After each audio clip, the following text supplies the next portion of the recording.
Can you see my screen now?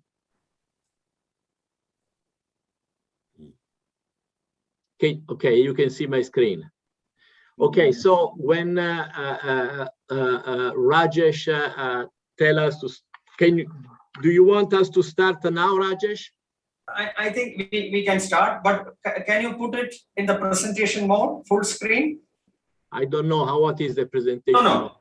On the bottom right side, you will see the screen button. Yeah, there is a share screening. This is what I'm doing. No, your PowerPoint screen on the lower right side, you will see the presentation button. Just click it. That one, exactly. Okay, yeah. Okay. So we are fine. Okay, I'm glad. So should we start? Okay, so we are participating to the second panel of Putting Africa First Revisited, which is a great initiative by Mamomushi and also Rajesh to revisit a great book that was written by Bentoke, Peter, and Mamo on Africa some time ago, and that had the strong endorsement by Chris Freeman and the great introduction. And I think we had already a first panel last week discussing the issues. And today, in the second panel, we go and move to innovation system and the conceptual development and the framework setting, which is related to the book. If you look at the book, if you look at Putting Africa First, and you see that the first part of the book is on African system of innovation and competence building. And the first part discusses the notion of national system of innovation, what it means catching up, the role of innovation policy within the innovation system framework. So basically, these are very important issues that will be discussed today. And so, if you go and see the literature from the Putting Africa First on up to now, you see that the role of knowledge, the role of capability building and learning, the role of system have become very important in understanding Africa development and also the development of each specific countries and regions within Africa. So I think that it's a great issue to discuss. And I think today we have a great person to do the inaugural address to the panel, Carlota Perez, that I cannot introduce because all of us know her so well, and she has contributed so much to so many issues, and she's been a great collaborator of Chris Freeman, of course. And so Carlota will discuss and introduce the topic, and then we will have a panel with 6 panelists: Thokozani Simelane, Sundai Ojo, Saradindu Bhaduri, Anke Weishe, Ajebush Shafi, Short, and Mulugeta. And then I will comment the various material and the various points that the panelists have made. And also I will ask also Carlota to come back and give us some final comments. So having said that, I think I will give the floor to Carlota for her inaugural address for this panel. Carlota, please.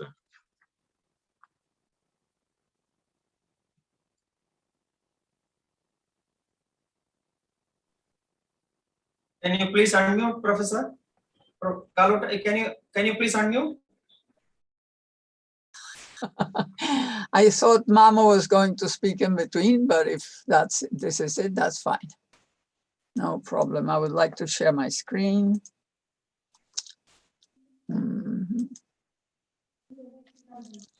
Okay, well, while I'm sharing the screen, I will be telling you that this task was not easy at all for me, mainly because the 4 articles that are involved. Can you hear me? Yes, we can hear you. Yes, we can hear you. Well. We can hear you. Okay, very good. So the 4 articles that are in this section that was given to me are actually all very good and incredibly appropriate for the time. So I was wondering, can I really add something to what they have said? Am I really a theorist of innovation in that sense? Or am I more truthfully a person who came from the policymaking world, became an academic, and cares mainly about how to do the actual policy? So it isn't just innovation policy, but actually development policy, where I have understood that innovation policy has become totally central, much more than before. And therefore, for me, the whole combination of policy making, development policy making, innovation policy making, and the actual way in which you do it is very important. So I thought I would share with you the thoughts that keep on coming to me now about what to do in the developing world under the new conditions. So I want to share the following idea. The new technological context is favorable for building bottom-up systems of innovation, and I think we should try them. Basically, because technical change transforms the context for development, every technological revolution changes the conditions and actually changes the opportunities. We have some of the old problems still remaining, but the old solutions should definitely be re-examined. We probably don't get very far if we use the old solutions, which, by the way, didn't solve very much. So policymakers have to both learn the new and de-learn the old ideas, as Bendoke says in his presentation. So we know already that there is no trickle-down solution to poverty, so we need a different approach. What has really changed? Well, first of all, markets are hyper-segmented, including multiple small niches at premium prices. So before, it used to be that only the big companies could get big profits. Now, the big companies actually, if they're not in the information world, they fight very hard to get enough profit because competition in mass production is now, many of the products have become commodities.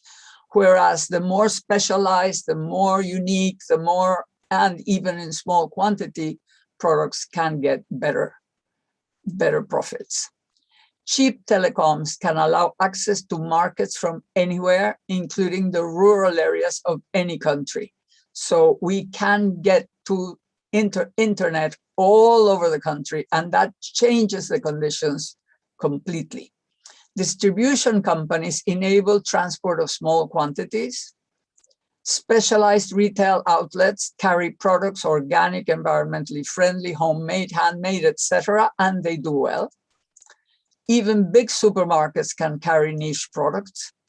Information about markets and technology is accessible for learning and decision-making because of internet also. Fair trade organizations can provide support, from charities to win-win business networks like Starbucks. So the whole thing is very different. It's a very different context, both from the mass production world, in which we dreamt of creating assembly jobs, and from the global value chains option. So we are in another moment. Can this moment give us a different opportunity? I think that the new context makes it possible to innovate in production and to rethink development policies. Could we promote wealth creation in the countryside to substantially improve quality of life and reduce the need to migrate to the cities? Could we promote networks and clusters to improve the condition of informal urban activities? Reduce informality, imagine, it would be so wonderful. Conditions are now favorable for designing a strategy of innovation around natural resources with both high-tech and low-tech, top-down and bottom-up. This is how I present it. A dual integrated model. Oh God, it's covered anyway. With top-down and bottom-up, with converging processes of wealth creation and innovation. So on the one hand, we would have what I'm calling the engines of growth in each country, which could be constantly upgraded production networks around natural resources. That discussion I'm not going to have today. It's a complex thing that argues that that the way that markets hyper-segmented has created opportunities around natural resources that didn't exist before, and that we can take advantage of them. But I'm not going to talk about that part, which is the one about competitive technologies for global markets in a more with high investment and high R&D and so on. I'm going to talk about the interconnected, specialized local economies clusters, which would mean the differentiated development of each part of the territory based on the local productive vocation identified or promoted for domestic or foreign markets. So we're talking about every little bit of territory can decide what it can produce, either to sell nearby or to sell in the cities or to sell abroad or whatever. This is the idea. And of course, they would interconnect in various ways, both because the marketing systems could be all interconnected platforms that could be local or use foreign platforms. It all depends. But anyway, what would be the aim of the engines of growth? Well, the usual aim, growth and generation of foreign exchange. But what would be the aim of these? To raise the quality of life of all inhabitants. In his article, in this section, Bendoke talked about the need to connect the quality of life, the conditions of life of the people with the learning possibilities. Somebody's talking, Swapan, please turn your mic off. Okay, so the aim is not in this case so much the profit, but the profit is meant to raise the quality of life of the inhabitants. So we choose activities that can create conditions for better quality of life, rather than just choose any activity. And then in between, of course, an active state facilitating and promoting local initiatives, providing infrastructure funds, enabling institutions and human capital, and some of them will be connected. So it's a dual economy, but it's not necessarily a contraposition like we used to say about the informal economy and about the people who are living really in bad conditions. We used to complain about the dual economy. I am proposing a positive sum dual economy. So such a dual development strategy would need two distinct sets of policies by an active state.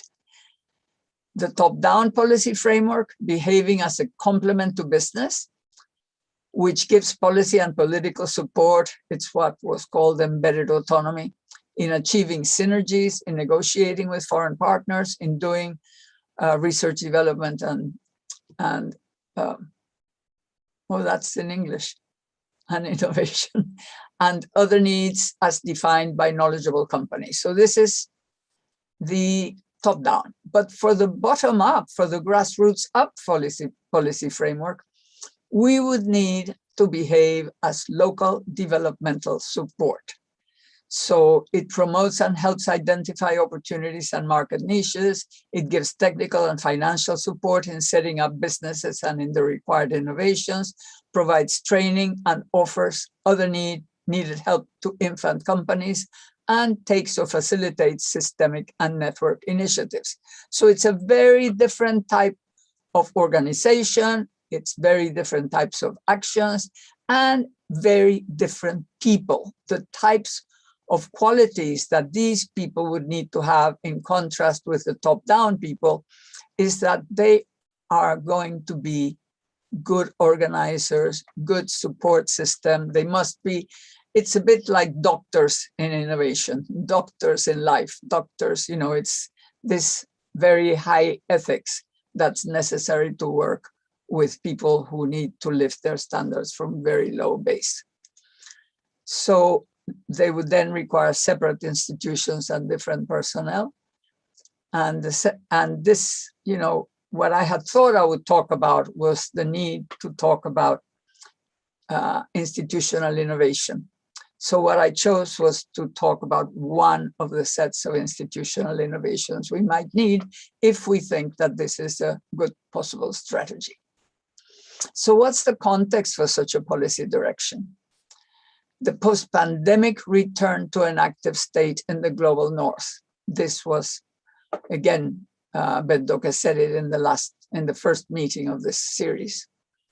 There is actually a return. They have done a lot, and I don't think they're going to return. It's obvious that it's necessary. And the world are out awareness of the need for a green transition. So the green transition and the fact that the global north not only came back active, but it also understood that we were all in this together. So the probability that in the end, there will also be a policy to increase development across the whole world. Basically, globalization went to Asia. Africa and Latin America benefited very little, if in some cases, if at all. So, but now, because so many things, so much manufacturing has gone to Asia, it could be that for the advanced world, the development of the global south will mean a huge demand for capital goods, for engineering, for education, for a lot of things which would create employment and make the world a better place for both. So I think, but that's, we have to see if it will happen. But these two that I have mentioned have happened. And the other thing is that we need some infrastructural requirements for it to happen. So we would need locally generated renewable energy, solar or wind or whatever it can, if we're talking, especially if we're talking about the countryside, full access to internet. And that is super important. It can now be done from satellites. So it could be relatively easy in some countries. They have done it in Chile, for instance. Mobile phone service at accessible cost. You know, it's amazing how people in the poorest areas of Latin America, at least, they all have mobile phones. All the young people have mobile phones, and that is so important. And then access to roads for transport in case we're talking about products and not services. So all this, of course, would have to be funded by the national or local governments or multilateral organizations or foundations or banks or national or foreign NGOs. I mean, we do need money for this, but we also need the good people. So the thing is, if we could prove through research that some of the things that have already been done, because many of this has been done already in various countries. If it could be proven that it's an effective strategy, it would be wonderful to be able to work from both ends. So the opportunities are many for the local, national, and export markets. Medicinal herbs, gourmet fruits and vegetables. You know, the taste of our fruits in the interior is so superior to what's being sold in the cities or exported. But we need R&D to do that properly. vacation farms, organic chocolate, special marmalade or other local specialties, construction systems with local materials. There's a town in Venezuela that had some particular type of clay that could be made into very good things. And there was an architect who designed the construction system. And after they built their own homes, they were to build in other towns too and make a business out of it. So that's a possibility. And for training and improving quality of life, because this is the combination, produce and also improve the quality of life. So improving or building homes for all, collective training as builders. So instead of building some homes, some houses somewhere far away from where they are, it's possible to transform the homes locally so that the community stays together and everybody learns to build, so then they can work as builders elsewhere. Bringing electricity or water, again, training people. Group preschool childcare in some homes so that the mother in that home can improve. We can improve the home and train the carers so they become child carers. And the other mothers can go to work if it's in the city. City farming to improve nourishment. Creating, now you know that we can do vertical farming. So of course you need science and technology, but we're talking about using high tech to help low tech communities. So we combine high tech and low tech. Creating social spaces for sports or social entertainment. I don't know if you people are aware of what has been done in Brazil and various other Latin American countries. Sorry, my experience is not in Africa, but in Latin America, but I'm sure we have many similar things, where you take a very poor area, favela in the mountains of Rio, for instance, and they choose a space where they can create a piazza, and then they change and they improve the housing and education and entertainment, and they create a well-structured, clean and good living space for the people in that same area, in the area where they already are with their friends and with their dance and with their life. Of course, in something similar I can think of in Africa. And setting up computer centers to train in digital skills. This many governments have done, but how much of it was done in the context of improving the lives of the whole community rather than just training the young as an education thing? This is an improving life sort of condition. So many other things. So bringing them to fruition will require knowledge, funding, and organized support. And this organized support means institutional innovation.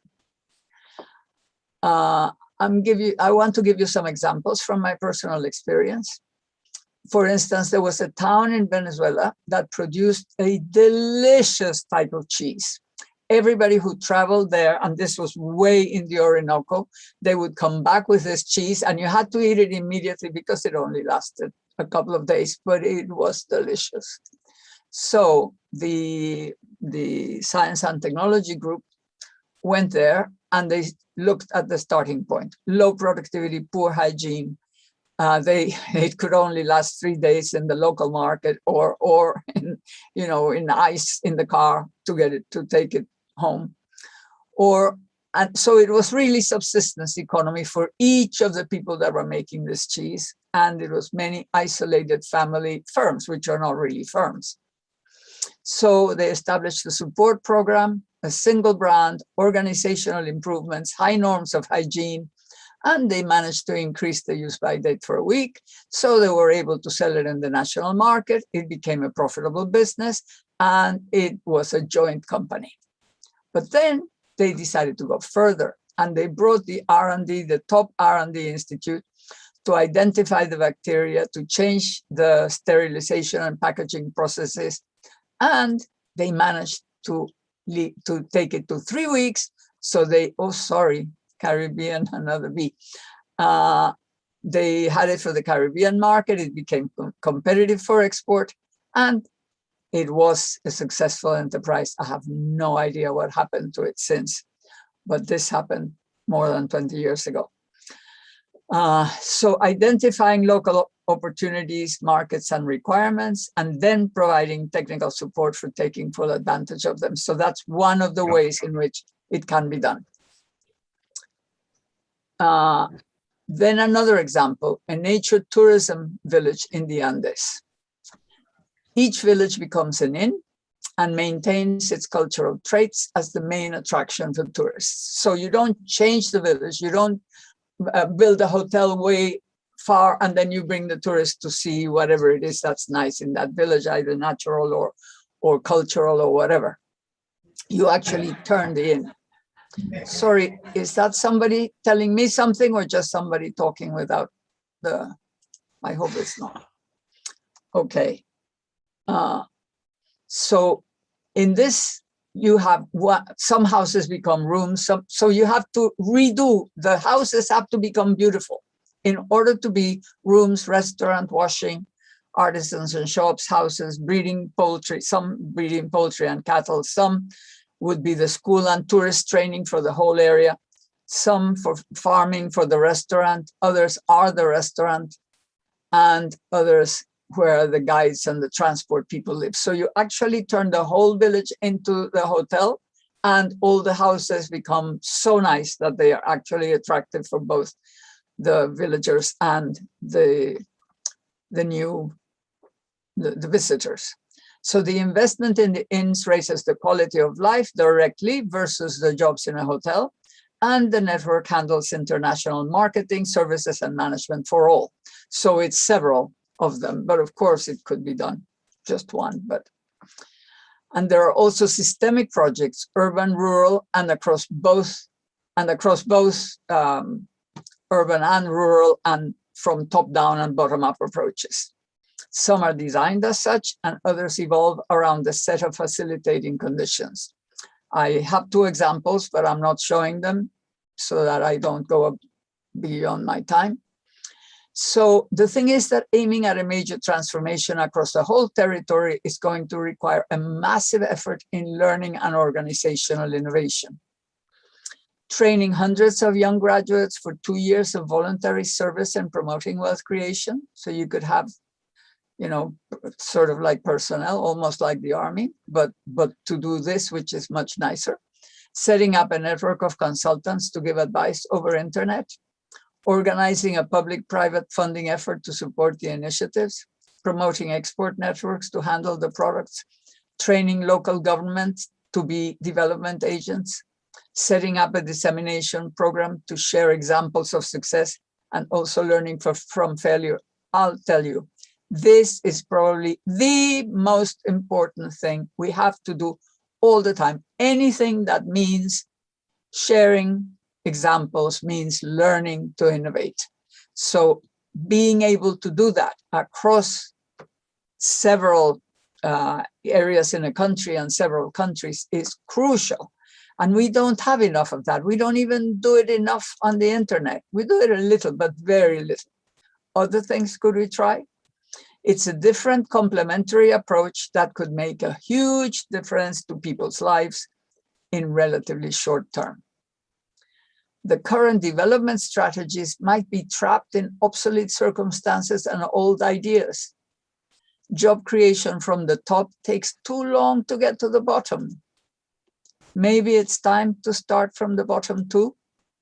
And perhaps we could set up a research project looking at success and failure factors like the SAFO project about industrial innovation in the North, but now focusing in bottom-up organizational innovation in Africa. Thank you. Super presentation, great, Carlota. You have put on the table a lot of interesting ideas, new ideas, and also new things to discuss.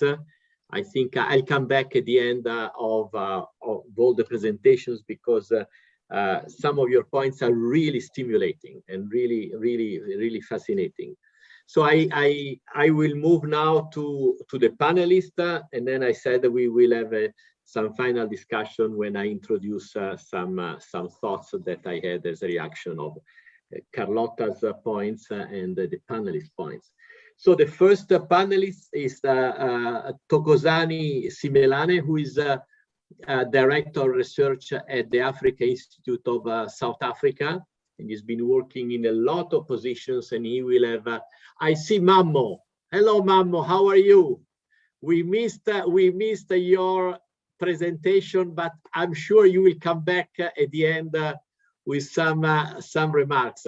So I'll ask Thokozani to come in and start the discussion.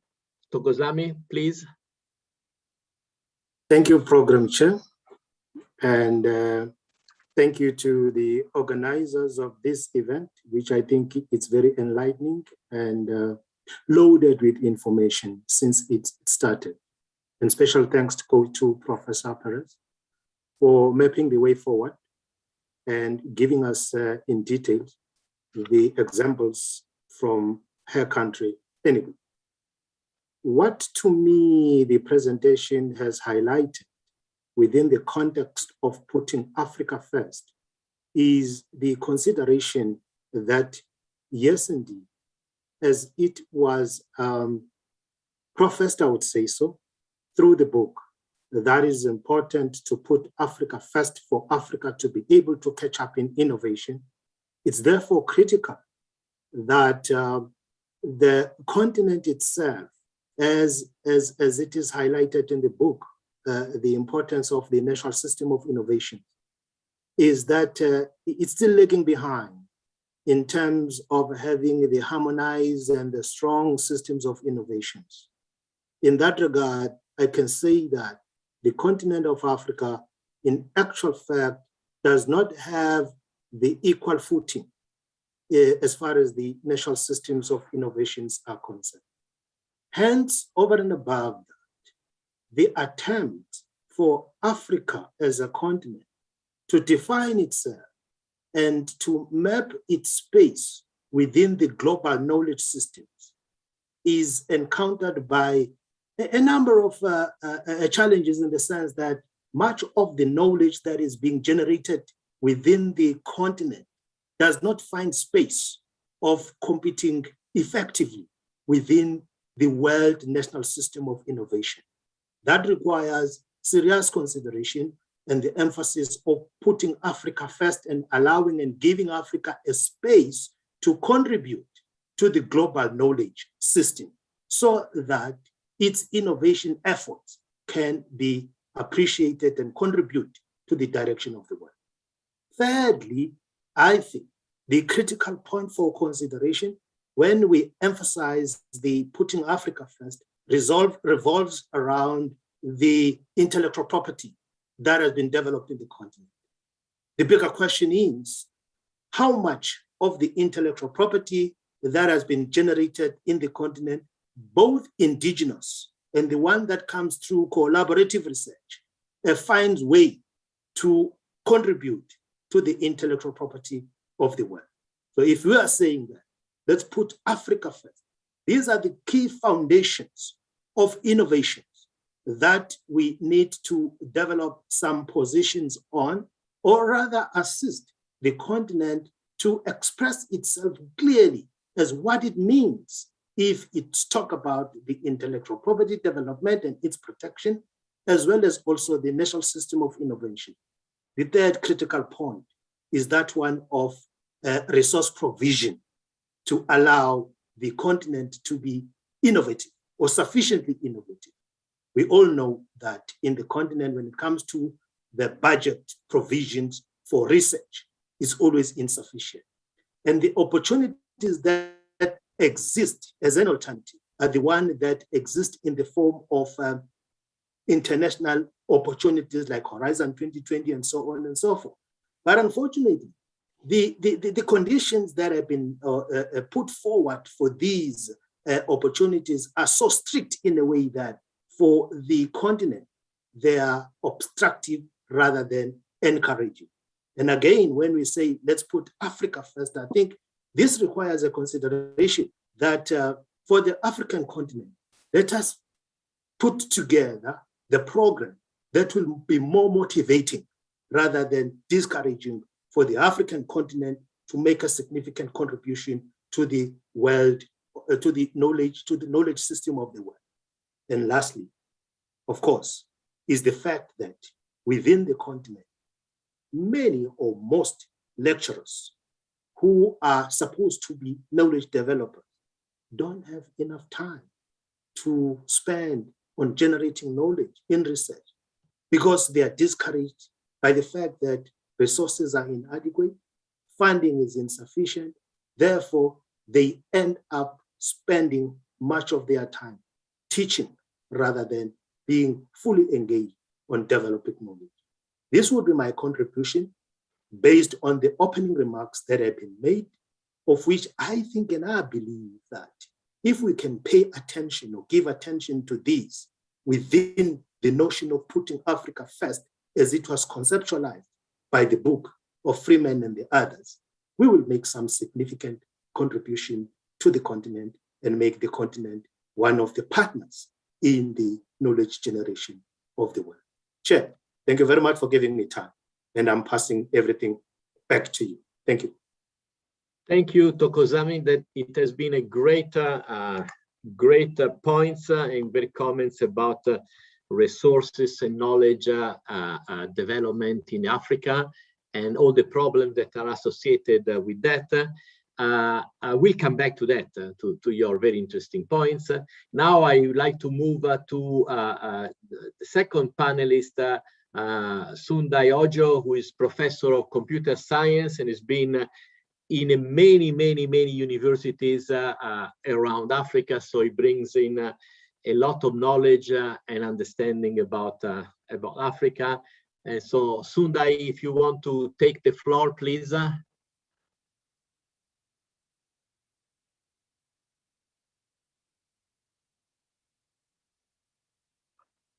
Sundai, are you?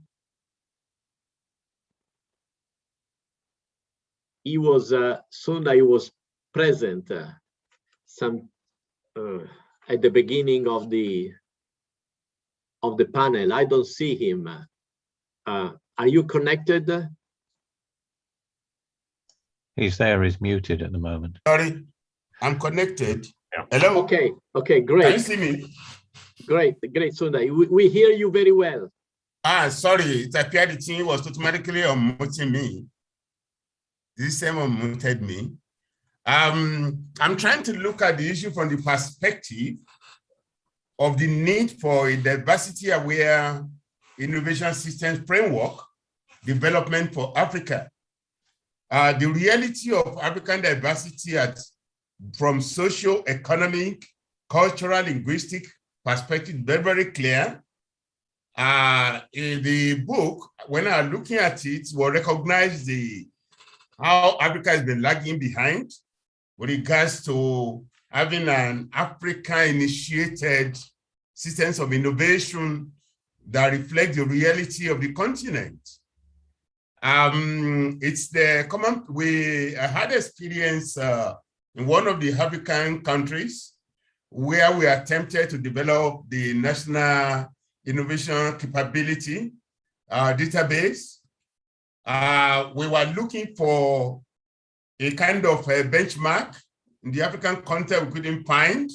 So we resorted to the old OECD-driven innovation system framework based on Franz Cathy family of manuals, developed years ago. But we realized even in adopting that, the fact that even within the OECD countries, the need for adaptation of any innovation framework developed in a context, in another context, very important. In Canada, for example, in rural Canada, they discovered that there are a lot of adaptation has to be made, suggesting that though the innovation system framework is universal, they're not particular. And I believe the inaugural presenter actually acknowledged that while she was advocating for a hybrid of top-down and bottom-up. So I'm proposing a diversity-aware hybrid of top-down, bottom-up approach in our quest to have African innovation system framework, considering the paradox of the universality and particularity of innovation system. In that country where we developed the National Innovation Capability Framework, we discovered the need for contextualization, which is the area where top-down comes up. That is, where we borrow some model in a context, it needs to be properly contextualized before we make use in the African context. Why I'm emphasizing the issue of contextualization, the fact that we are lagging behind, and we cannot ignore that a lot have happened in other parts of the world, not only in the OECD countries, even in Latin and Caribbean Africa, they've initiated a lot of innovation system framework, but for Africa, we are still struggling somehow. So when we borrow from there, we need to realize the need to contextualize. I just want to set a bit of principles in our approach to having innovation system framework for the African context.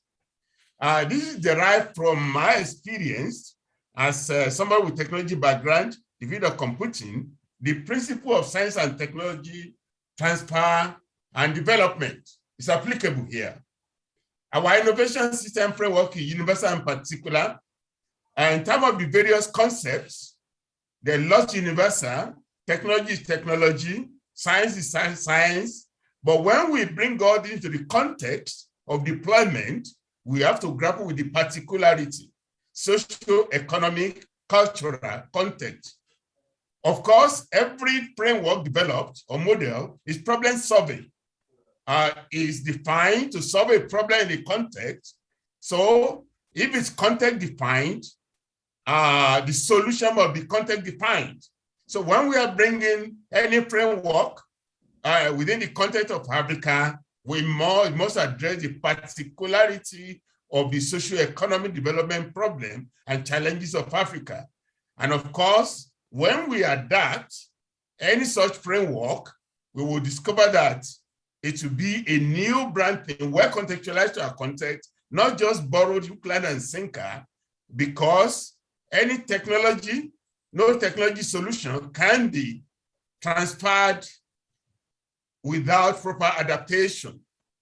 Then there is the ethos of African solution to African problem. This is where the bottom-up approach that was being advocated by the previous speaker is very, very important.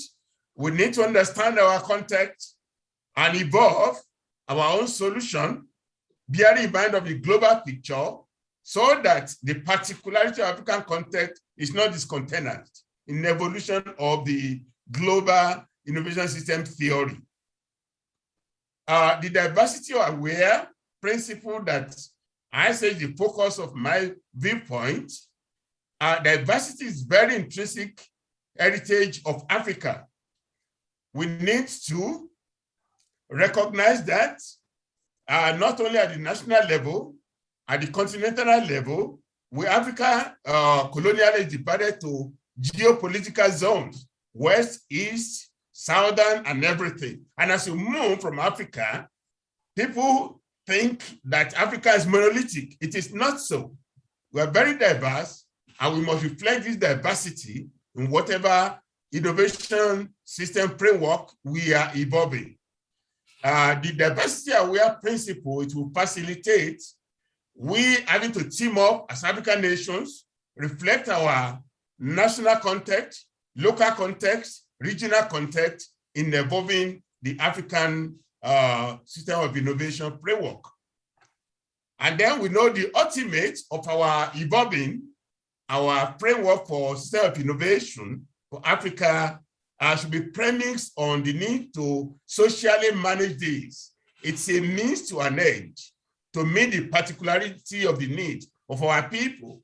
The previous speaker mentioned the need for job creation, the need for improved employability. This is a cardinal issue in the African context, youth employability. youth unemployment. So any framework involved must target problems such as that, in providing the solution. And of course, we know every innovation system is a system. It has environment. We have our local environment. We have national environment.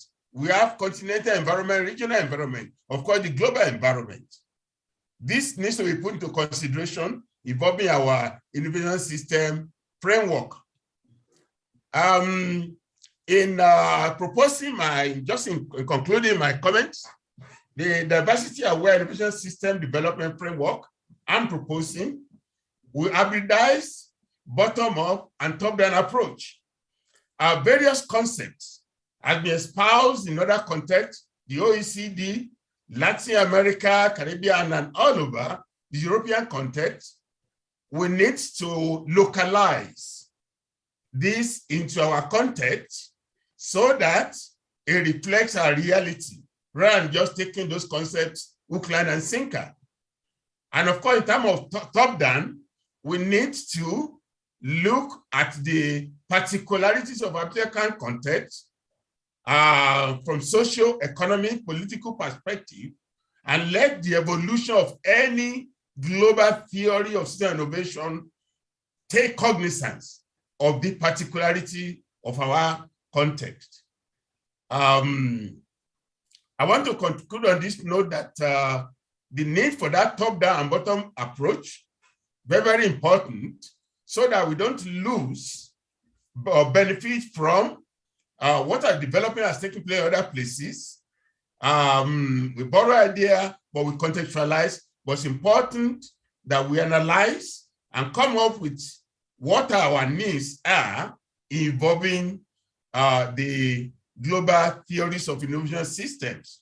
It's important that we advance the particularity of the African context of innovation system in the global knowledge arena, so that when global theory is being formulated, we are not left out. Thank you very much. Thank you, Sundai, for your great comments and also the point that innovation system should be contextualized, and the specificity of innovation system should be taken into account when you do policies. We'll come back to that. I think it's a very important point. Also referring to the Africa situation. Now we move to the next panelist, who is Saradindu Bhaduri, who is from the Center for Studies in Science Policy at Jawaharlal Nehru University. Saradindu, please come in. Thank you. I have a presentation. I will. Okay.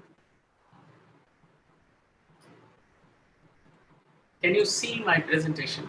Yes. Okay. Okay. So first of all, thank you very much, Mamo, and you all, for giving me this opportunity to share my thoughts in this platform.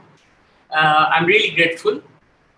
This is a bit modified version of a presentation I did in November for India Leaks, where we were debating on the future of the innovation system frameworks. But I thought it's still relevant, and I would like to have your feedback on some of the thoughts I have presented here.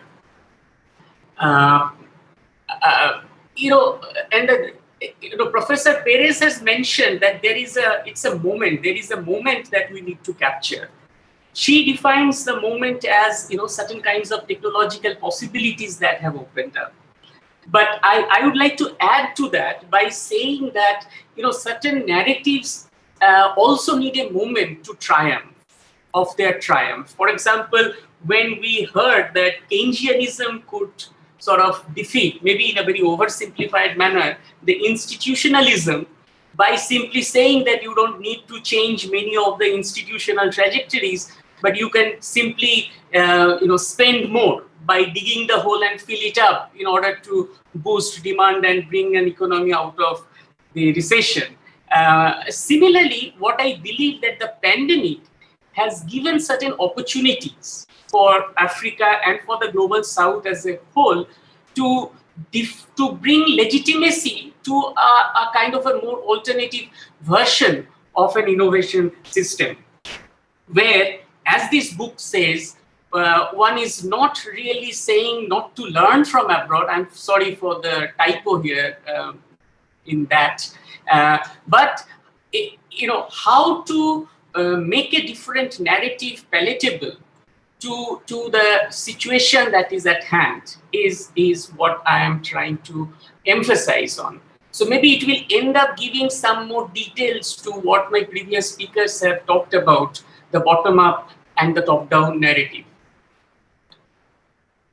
So I do feel that there is a failure of the innovation systems on the global north that the pandemic has sort of shown to us. Maybe by varying degree we can agree to it, but let's take it for the time being that it gives certain kind of overall picture of a failure. I'll come to that maybe to elaborate a little more on this. Now, this presents a very interesting situation where the countries which the global South thought to catch up are not able to remain as a model country to the extent that they thought about it. However, at the same time, it's also true that Europe is also giving us certain interesting possibilities of turnarounds. Maybe from both the things, one can learn for the future, narrative of innovation systems.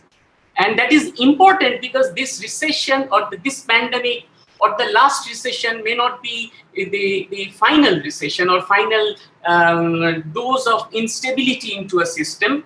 As the World Health Organization tells us to be prepared for future rounds of pandemic, maybe we need to develop a system which would be more, as one of my previous speakers said, which would embrace universality but with context specificity, mixing top-down with bottom-up, etc. Now, of course, when we come to innovation system, there are certain key contributions that innovation systems have made.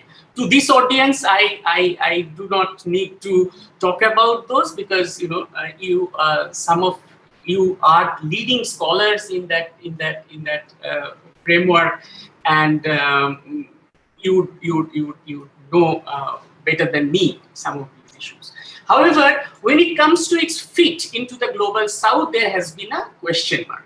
I mean, as some of my previous speakers have also said, that the fit has probably may have not been very adequate all the time.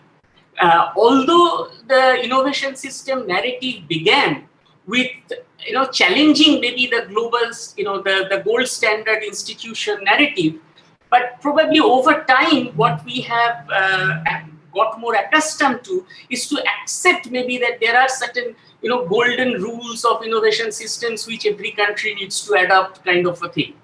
Not that explicitly, but in the policy making circle, it has always been okay, which type of institutions works better in which countries and how can we import some of these institutions. It has been a practice which has been so eloquently captured by a recent article by Arokena and Suits, that as if we talk about innovation system as a triangle which has vortex but which also has sides, where the vortex talks about who the players are and the sides define their relations, maybe we have paid more emphasis on who the players are, who the players should be in an innovation system, but not into the kind of relations that should be existing. And some of our own research, some of my interactions with people in India and Africa seem to suggest that there are certain points of conflict which has been overcome through the participation of agents or players who were not really seen as a mainstream player in the innovation system and network. I mean, I can come back to it if in the discussion, if there is a need.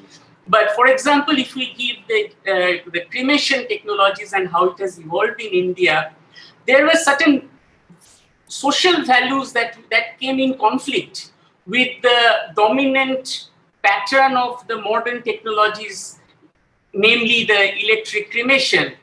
But the solution to that problem did not come from the formal actors of innovation systems, but informally collected, players, informally gathered actors who could assimilate those social values into the technologies to make it sustainable, efficient, but socially also acceptable.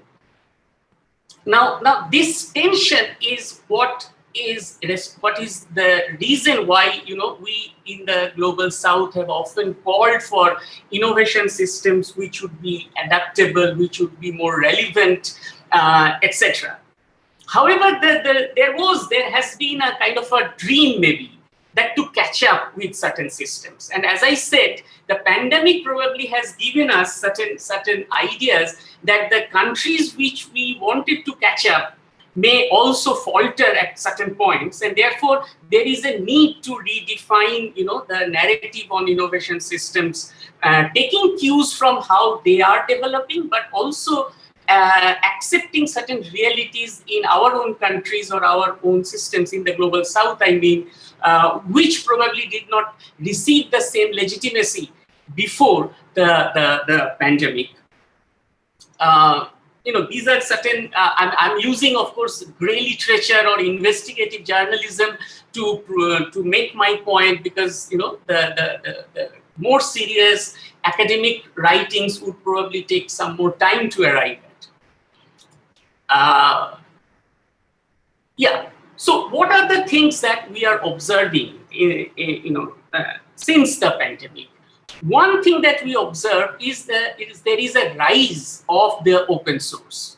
Now, be it in the manufacturing, distribution, or innovations, like as we have seen in case of ventilators or in case of PPEs, where people are not really going through the mainstream mode of production, innovation, and validation, but they are more into into a kind of mechanism which would bypass some of these formal arrangements, but would ensure faster and timely reception of these products. What we are observing in the academic field also, if you go through some of these archives documents, one can see that there is an open source review process, and these papers are seen as preprint. Now, preprints are being reviewed by people who can be anybody from the network, is something that existed, but it has received greater legitimacy in especially in the medical literature or the scholarship on medical delivery at the time of the pandemic, and there is something maybe to learn from that. Now, in EU, what remarkable thing that they have done, and this is for a system like EU to do this, to my knowledge, to me, is an extraordinary thing, that they have allowed companies to produce and sell their certain medical devices without being marked by the certificatory agencies of the Europe. Now, remember, this is about medical devices which used to enjoy one of the best or the most rigorous, certificatory norms for security. Even there, we are finding certain kinds of, regulatory flexibilities to allow for timely and faster delivery of products in the spirit of the open source. A second point that we are perhaps finding is the more demand for a more integration between practice and research. In clinical practice and clinical research, we have come across these debates. They are largely unsettled debate, I would say. Even our position for or against Trump with regard to hydroxychloroquine has not, made it a conclusive debate. In the second wave, India was still prescribing hydroxychloroquine. I heard that in Italy, there was a tussle between the primary healthcare doctors and other medical researchers, and the primary healthcare doctors have got certain court verdict, reversed in their favor to experiment with hydroxychloroquine.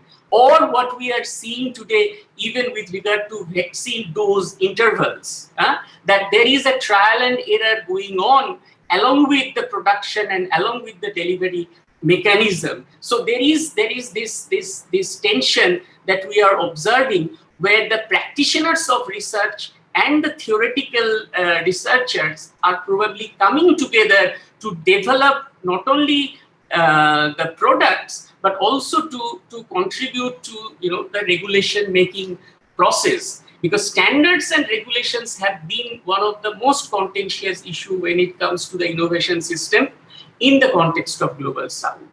And what we are observing in EU's innovation policy, that deviating from the triple helix model of the formal partners of university, industry, and the government, there is an increased role of the society, the societal actors, the local innovators, being seen or being recognized in EU's innovation policy.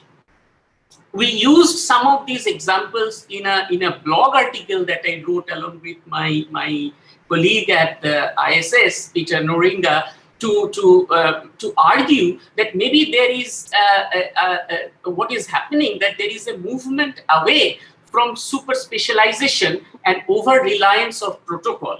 Now, some of these things are basically what in the Global South we have always talked about as informality in the innovation system.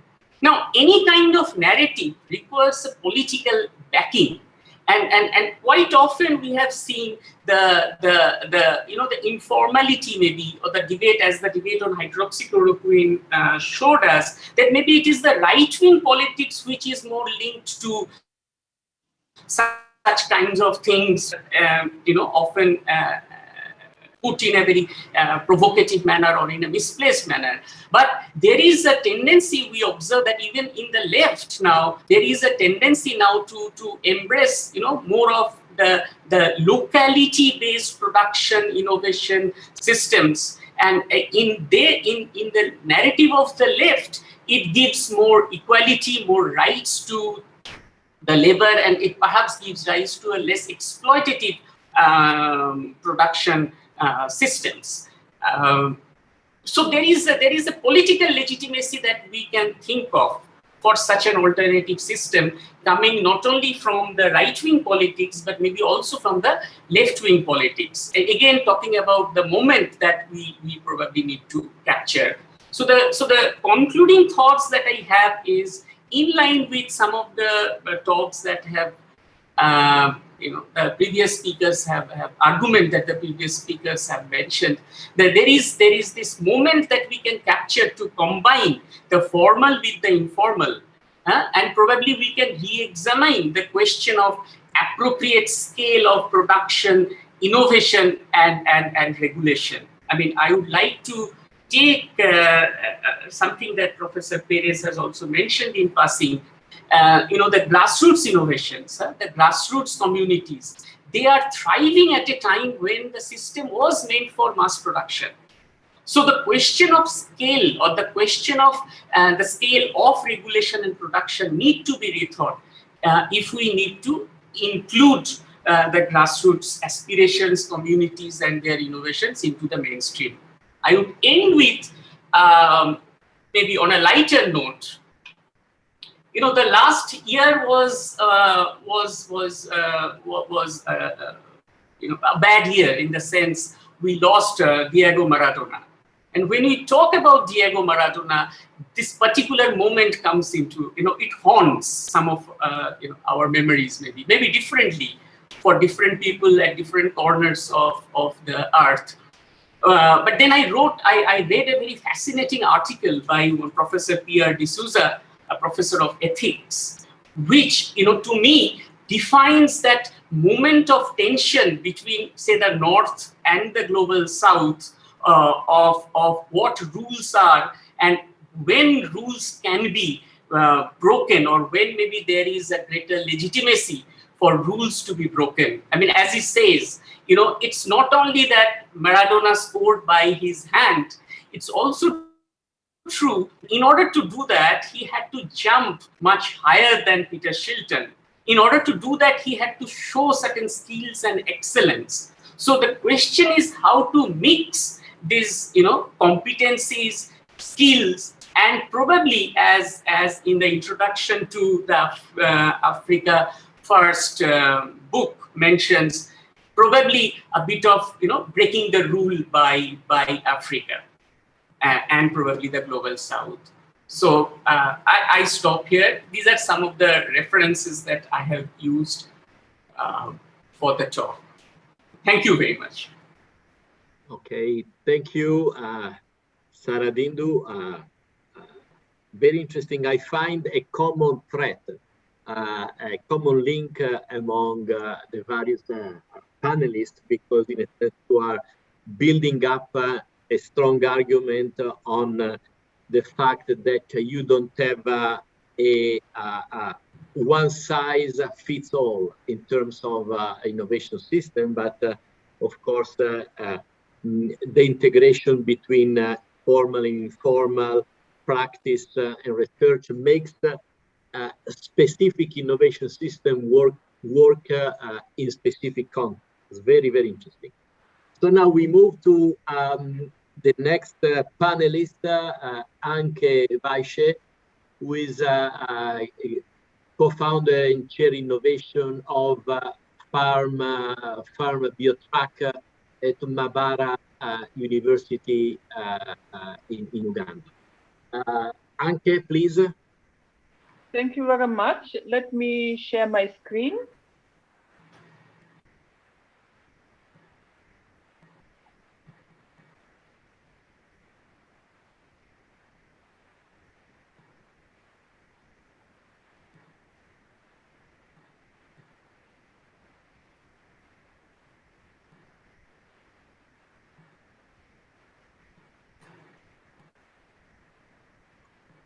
I think the previous share has to be, he has to click on stop sharing.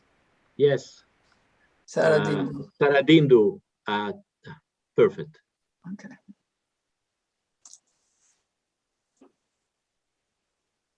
Okay. Anke? I have shared. Let me reshare.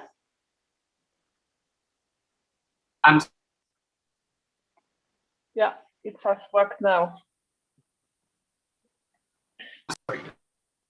Thank you very much for the previous speakers. Thank you very much for the organizers to invite me to have a brief chat about innovation. I'm here going to the more practical approach on some basic points I'd like to share with you on innovation, on how to support the framework for innovation incubation.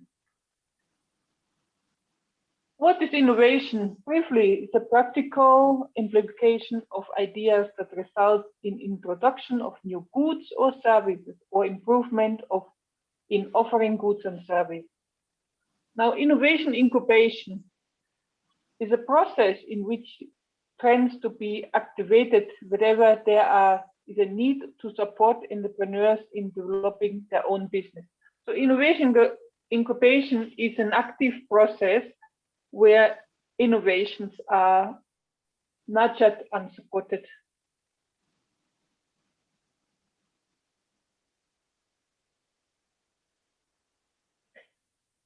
It's very important to know that innovations come from everywhere. We have the idea that innovations come from hubs, from formal institutions. No, innovations are from everywhere and from everyone. We need various strategies and frameworks need to facilitate innovations and enabling stimulating environment for various sectors of the society, from the small kindergarten child to the academic and professor, and all people between need different support systems to create innovation and to stimulate innovation. To understand the specific needs of the diverse innovators.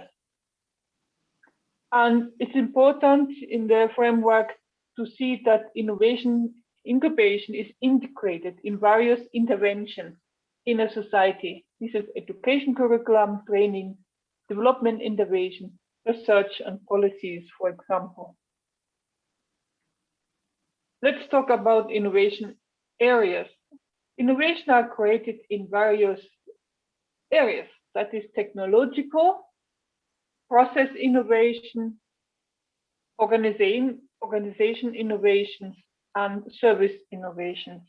So we need to think about innovation, not only technology. It's usually when we talk about innovation, it's technology and processing, but we also have it in form of how people are organizing themselves, how the support systems have created around themselves, and how services are bringing goods and services closer to the needs of the people.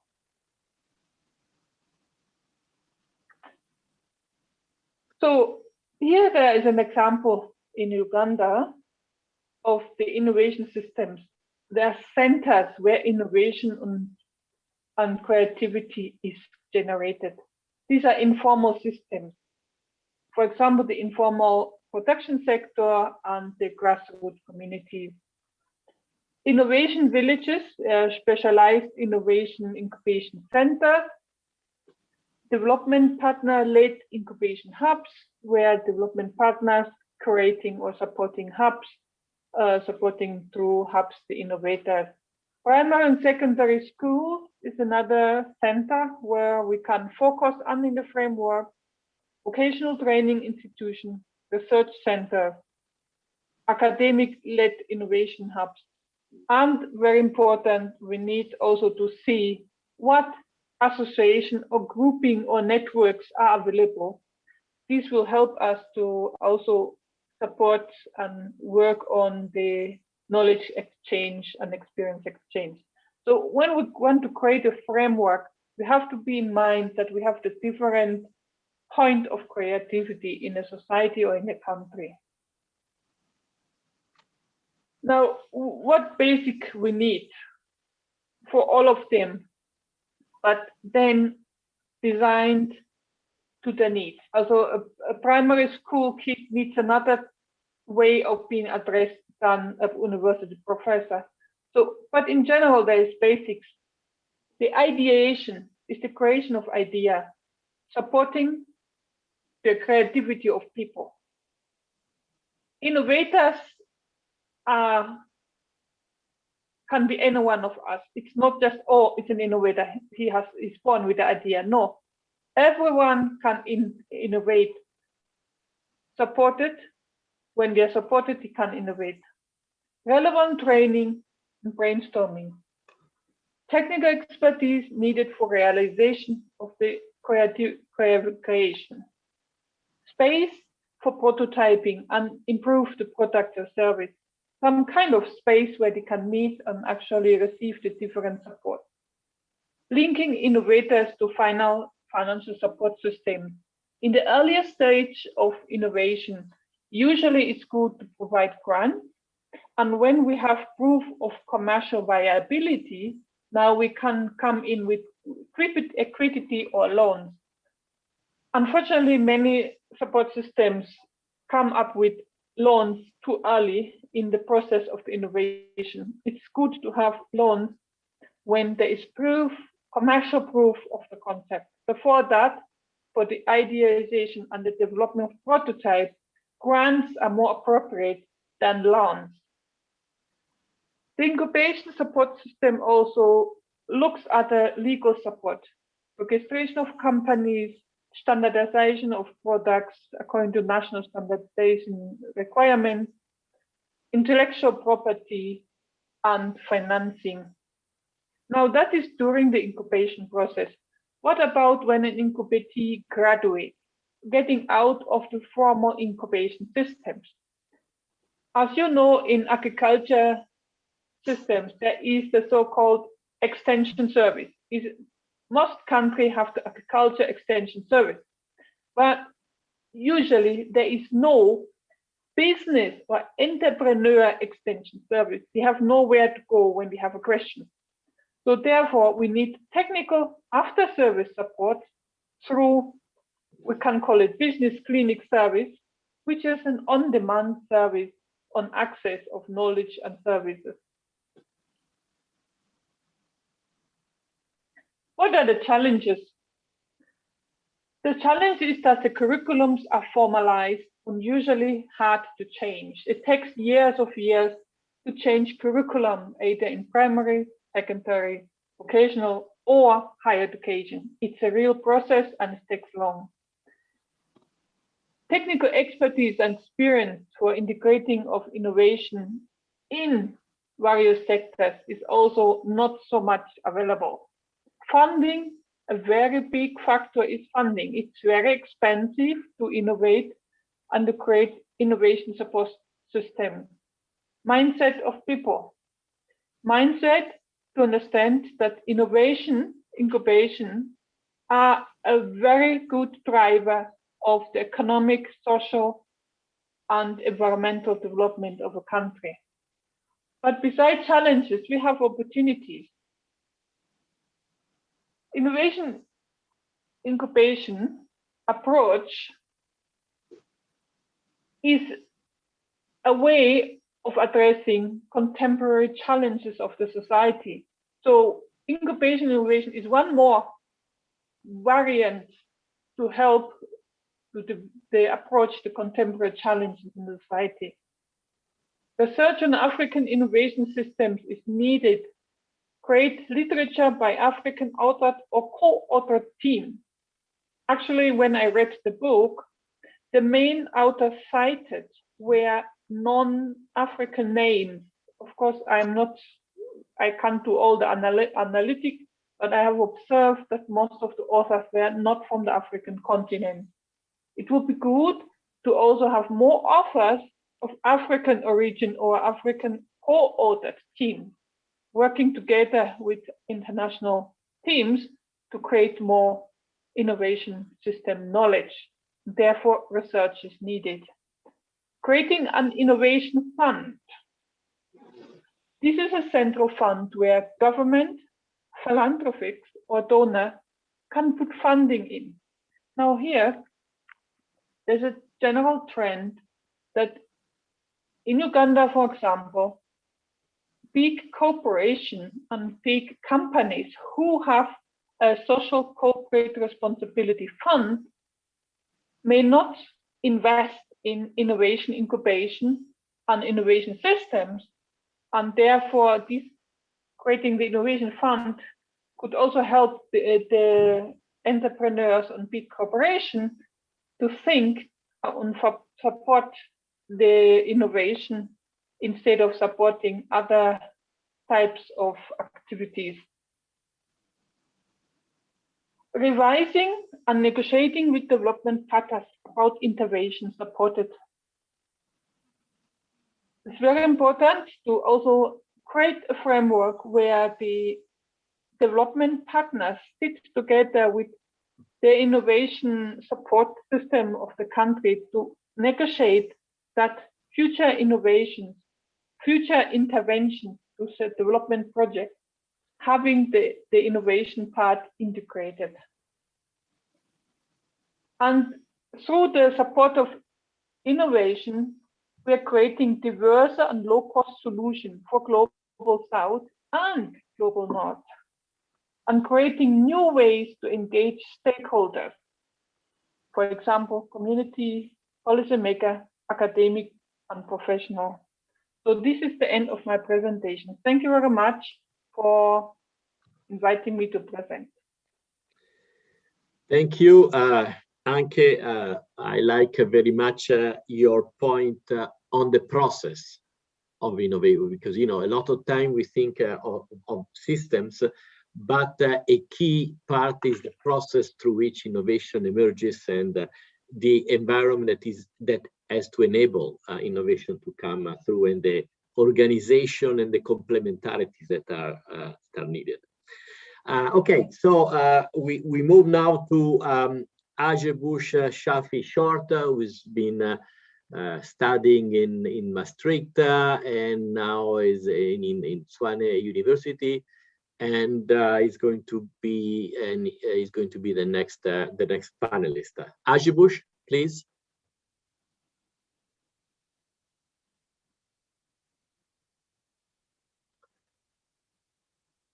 Are you here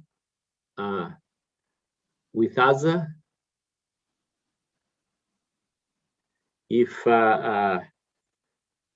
you are not here, we may pass for the moment to the next and last panelist, Mulugeta from University of Gondo in Ethiopia. Mulugeta, are you here? Probably with problems of connections. Rajesh? Yeah, Mulugeta was here. Mulugeta was here. Yes, he was at the beginning of the. Hello, Bentoke. How are you? He was here at the beginning of the. I think. Meanwhile, we can call upon Mamo to speak. Okay. Okay. While we wait for Ajebush and Mulugeta, if they show up, we may call Mamo. Yes. Mamo, here you are. Yeah, it's a great pleasure to see all of you, and particularly my dearest brother Franco. I have been missing you because when you speak, I see it as music. The English language, the Italian language, when it's spoken in English, becomes musical with you. So I always used to tease you. So I am really happy, all of you. I just want to say something very interesting in what all of you have been discussing. It's a pity that our sisters, Professor Carlota Perez, I came late, so I was really looking forward to listening to her. So, but now luckily she sent me the PowerPoint, so I'll look at it and then I'll get back to you. But what is interesting, I want to mention is that on innovation-related, science, technology, innovation-related matters, regarding Africa, you will not believe who the actors that are involved.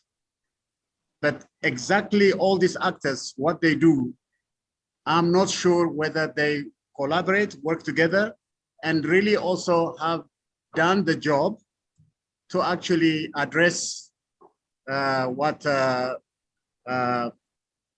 Bentoke, when he gave the Putting Africa First 20 years, he mentioned, can the African states on their own, can they develop a national system of innovation, or should they be some way by which they could be inclusive, integrative, and work together?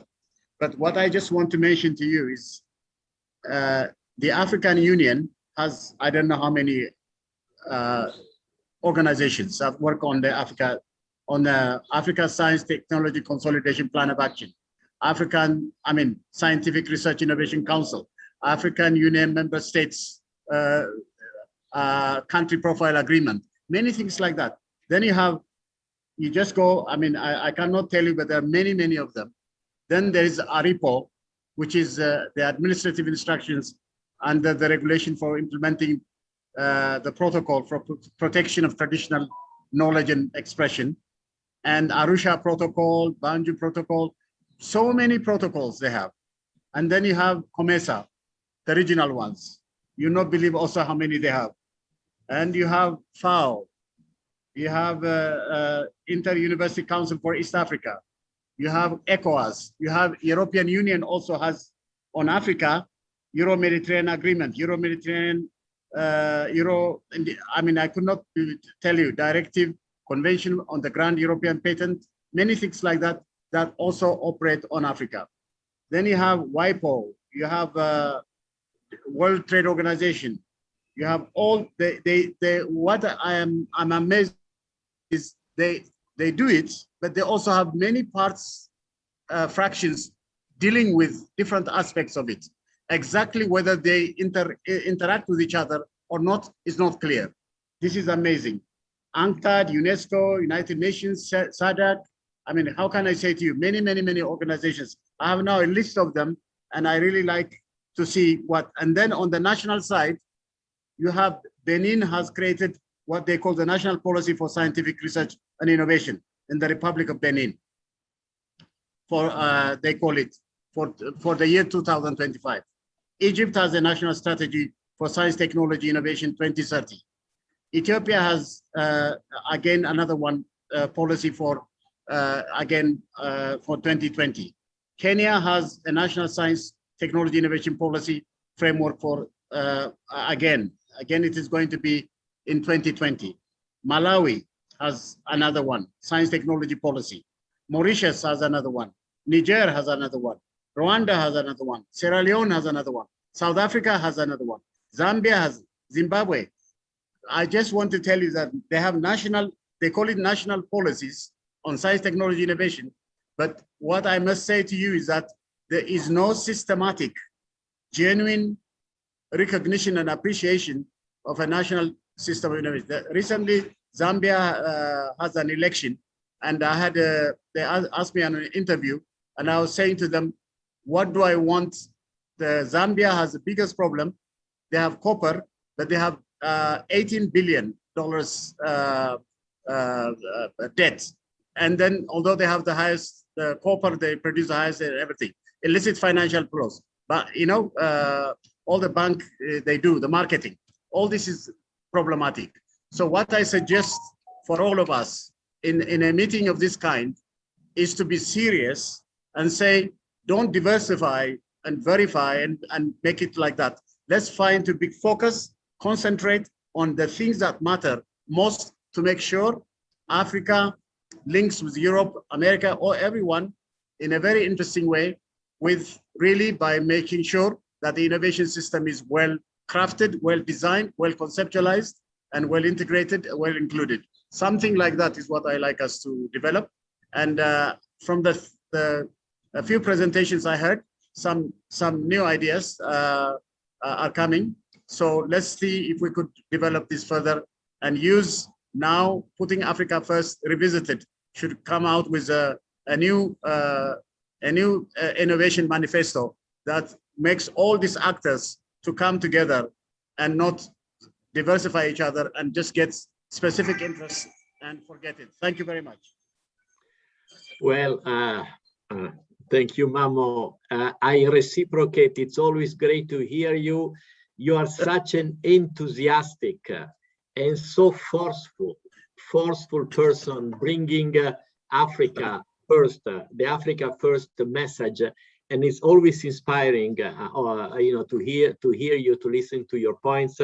These points about policy and, in a sense, division and lack of integration. I think it's very, very important, and so on. And I think also this looking forward how to move on Yes. on that respect. Let me just try to thank you, Mamo, to talk to Rajesh. So there are two people missing. If they are not there, I will take again Ajebush and Mulugeta. Are you here? I think they are not. Okay. So what I propose is the following. Let me just comment, put forward some comments on the presentations by Carlota and by the panelists, and then I will ask, we have time, given the fact that two panelists were not present, I will ask Carlota and also the panelists to come in with remarks, and also if he wants, I'd be delighted if Bentoke will say something at the end. If he wants and if he likes it. So, well, let me start just reacting from about the presentation. First of all, I'm amazed how fertile Putting Africa First book has been and is, in a sense that I read through it in the last days, and the work by Mammo, by Bentoken, by Peter is really so rich and so inspiring. And many of, let's say, the comments of the panelists and of course of Carlota today really builds upon the framework of putting Africa first. I think it's a book that has provided such a fertile ground for later development of thinking about Africa, thinking about innovation systems, thinking about what national innovation systems are, catching up, manufacturing, whatever. So it's very actual. And I to say honestly, I have to be honest and confess, I did not read the book when it went out. I read the book now, and I like it very much. So in a sense, I think it's a great work. And related to that, I also think how important the legacy of Chris Freeman is, in a sense that the book, I read the preface, and also the message of Chris are really present in the book and in the discussion. I think it's so great that there is a series of panels and discussion in his memory, because I mean, a lot of the concepts and the view that we have on innovation system, on Africa and so on, come from the Chris strong messages and Chris strong legacy. Okay, so I enjoyed very much Carlota's presentation and the points that all the panelists have made. And I think if I want to summarize, I think two strong messages come from the whole discussion. And I think there's been some coherence in all the presentations. And then I'll be more specific just later on. One is when we talk about putting Africa first, we have to take into account that about the specificity of the context. In a sense, we have to place our discussion in the specific context, be the specific national innovation system or the specific innovation system that we're talking about. But what Carlota mentioned is that not only the context is specific, and this is one of the strong points of the innovation system literature, but also the context is changing. And this creates opportunities, the opportunities that Carlota has mentioned. So in a sense, in Africa, as well as to try to grab these opportunities in this changing context. I'll be back to this point in a few seconds. And the second strong message that comes from Carlota as well as the panelists is that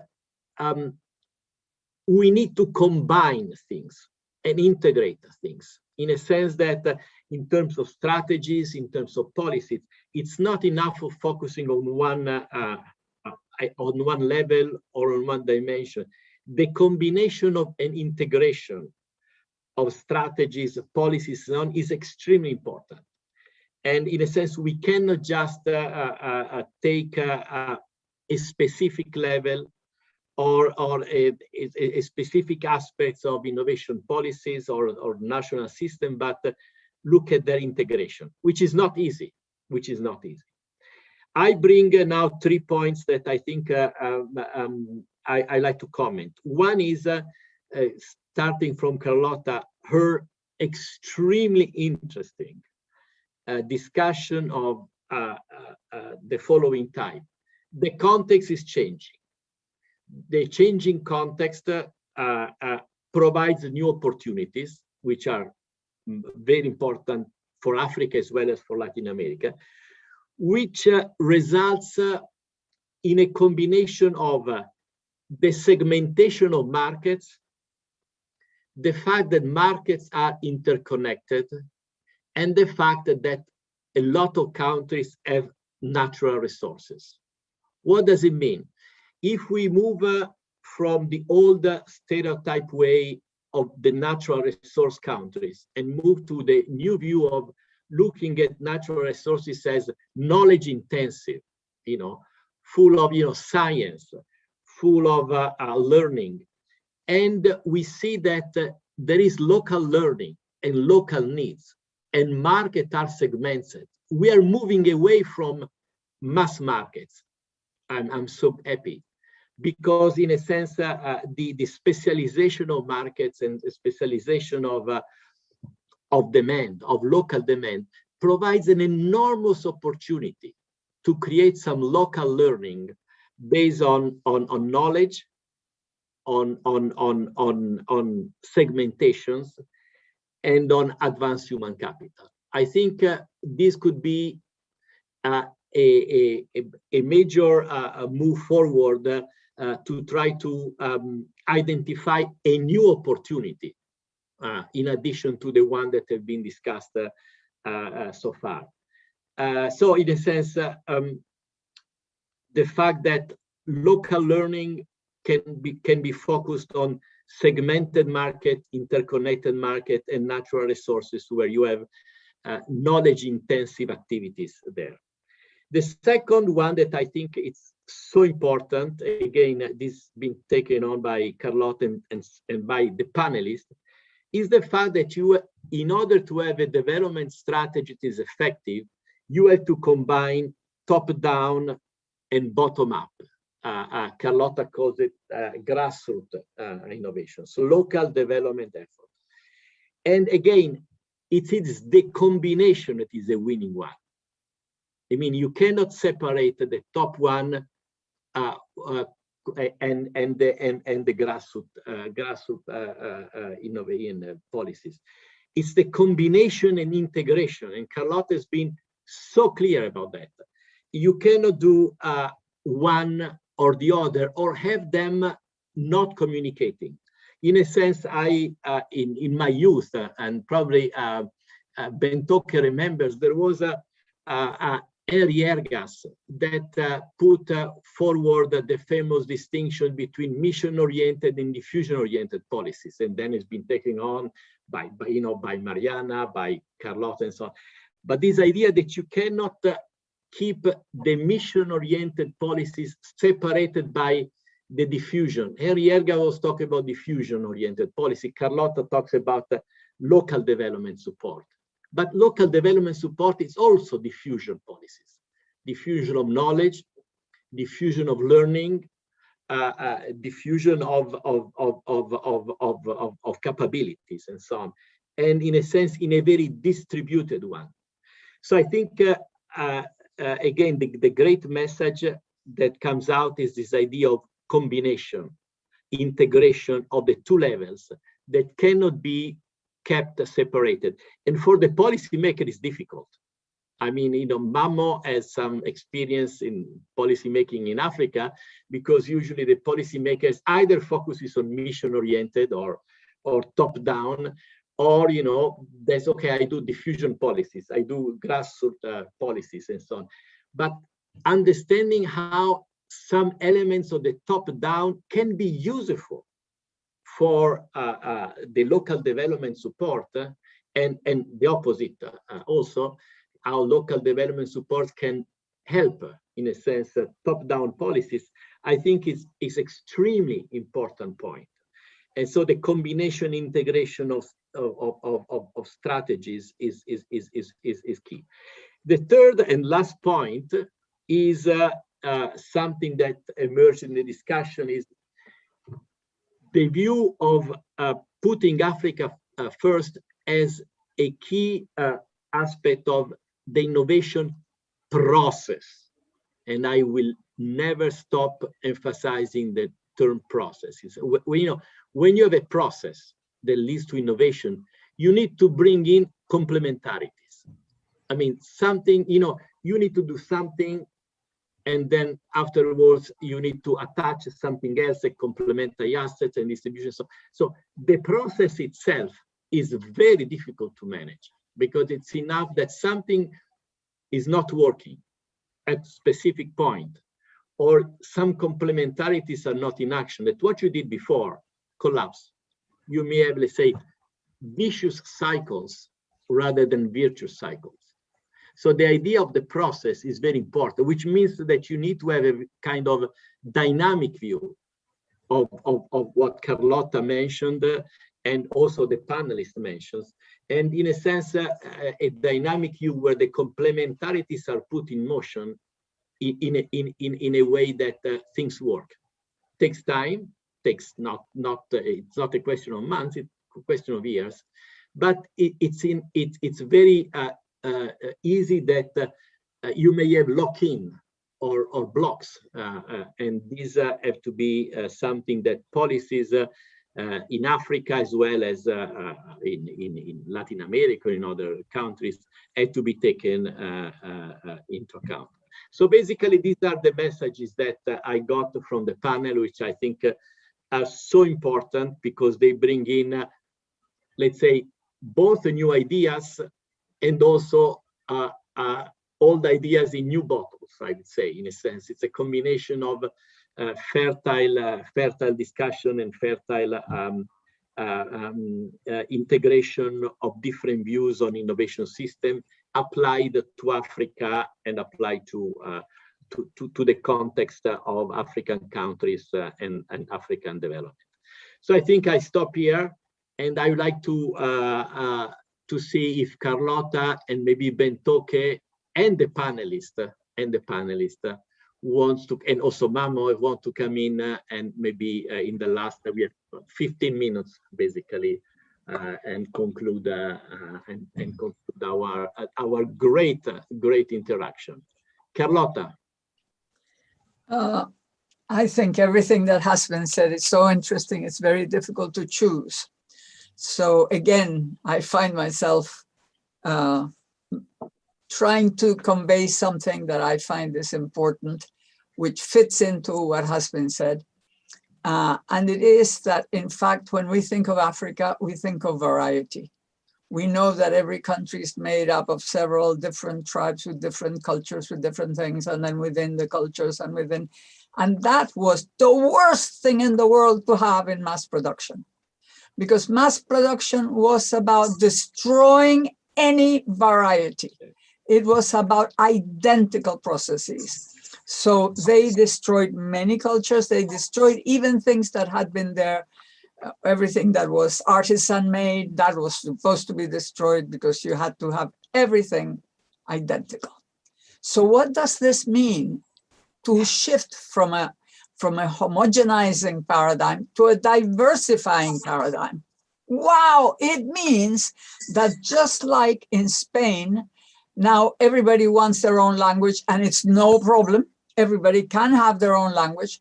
It used to be you had to speak only Spanish, because every product would only have one language on it. But now you can have any. So languages, cultures, everything can actually in the space be turned into an opportunity, and respecting differences and making each difference the source of keeping it, of making it say the way you build houses.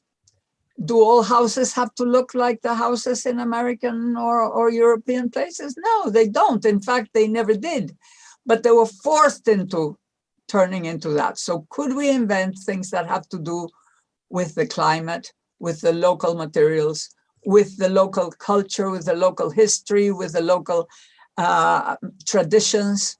Could we accept all those different clothing? I mean, now, fortunately, it's become more and more common, but it used to be practically that everybody had to dress like the Europeans and the Americans. And I remember making a huge mistake very early in my life, which served me for understanding paradigms. I came back to I started studying architecture. I came back to Venezuela and saw the first glass and steel building. And I was studying in a school where Miss Van der Rohe was the top guy in Chicago. And then I said, no, this is impossible. I'm moving, I'm changing university. I'll never be able to build these horrible glass houses that that are just hot, it's crazy. Well, a few years later, I came back, and of course, the whole city was full of that.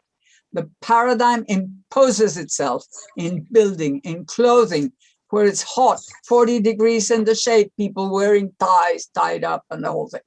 So my main understanding of what the opportunity is for Africa and for Latin America, but much more for Africa, because we are much more homogeneous. We all speak Spanish, Portuguese, we can even understand. In Africa, you have all these differences to turn into something valuable. And people have to feel proud of turning that into either business for everybody or for export. There are so many things that we find absolutely beautiful, very strange, but it used to be that all these artisan things were not really seen except like a little divertimento. So basically, I won't show you the systemic innovation examples because that would mean nobody can, but you can look at them in the slides. I suppose you people share the slides. Do I get an answer? Should I show the slides that were missing, or should? Or will you just... I mean, not too many, because you have 10 minutes. I would like Bentoke to come in, and if you have one slide, if you want, but Carlota, we have 10 minutes, and then Rajesh is going to cut us out, and so So do you have one? If you want to show one slide. No need. No, this was just, okay. More examples. It's just 2 examples. Okay. So they need time. They need about 4 minutes at least. Okay. So no need. Thank you so much, Carlota. Bentoke, do you have something to say? Probably too much. Too much for the amount of time that's left. The voice. Unmute volume. Yourself, Bentoke. No, the volume. Voice. Okay. Oh, okay. I'm here. Yes. Okay. No, I would like to both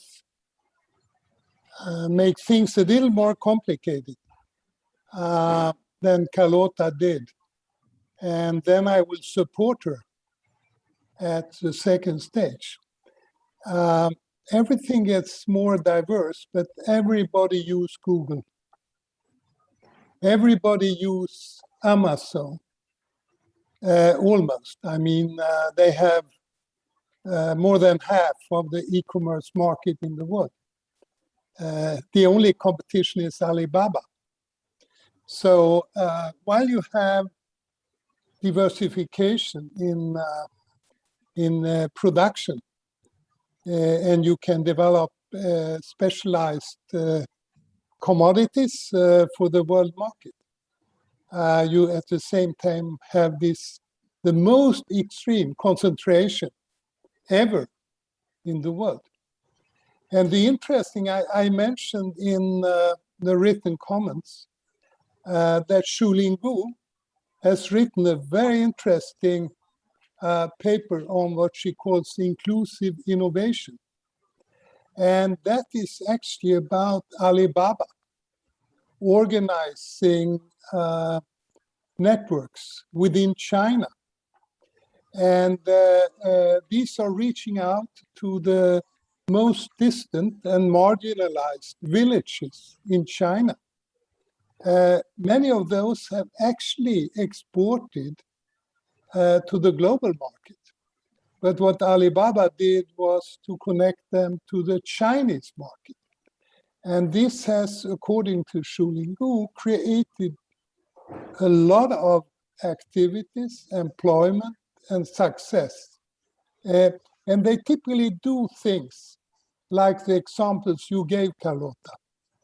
I remember one example was somebody expert on producing things related to marriage, to getting married. So clothing, parties, a lot of things. So extremely specialized. And so I'm just saying the world is interesting because on the one hand, you have enormous scale economies in some areas, and at the same time, you have this phenomenon which Carlota correctly is pointing to. So that was my contribution. Thank you. Thank you, Bentoke. I share your point about this kind of monopolization of the American and Chinese market by some giants that have become really extremely powerful. Now, we have few more minutes. If somebody outside the panel would like to come in and make some points, we still have some time. So I know that there are a lot of participants, and I saw that there were some comments from the chats. Unfortunately, when I'm sharing, I am the old-fashioned type. I'm not able to share, listen to what the speakers say, and reading the chats or the comments. So I missed many of the comments because I'm not a multi-level person. So if somebody that has made some points in the chat or additional points want to come in, we have time to share the points all together.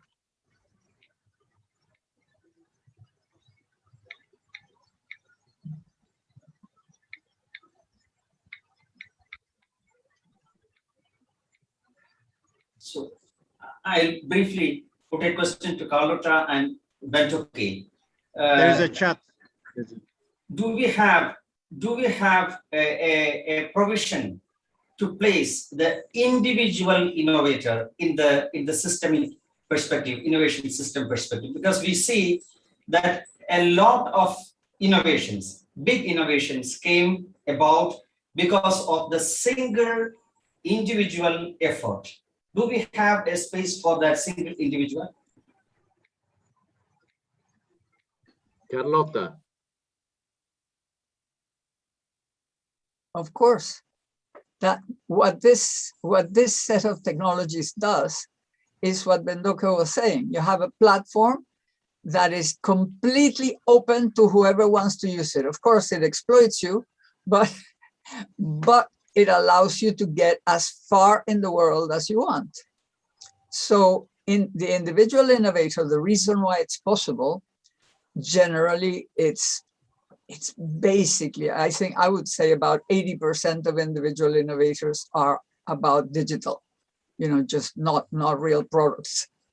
And the ones that do products, and there are, like there have always been, I mean, Edison was an individual innovator for a while, and then he became, and so was Tesla. And so, all the big innovators began as individual innovators. And then they needed to get both funding, because most of those innovations required a lot of money, whereas the innovators today can do lots of things with very little money.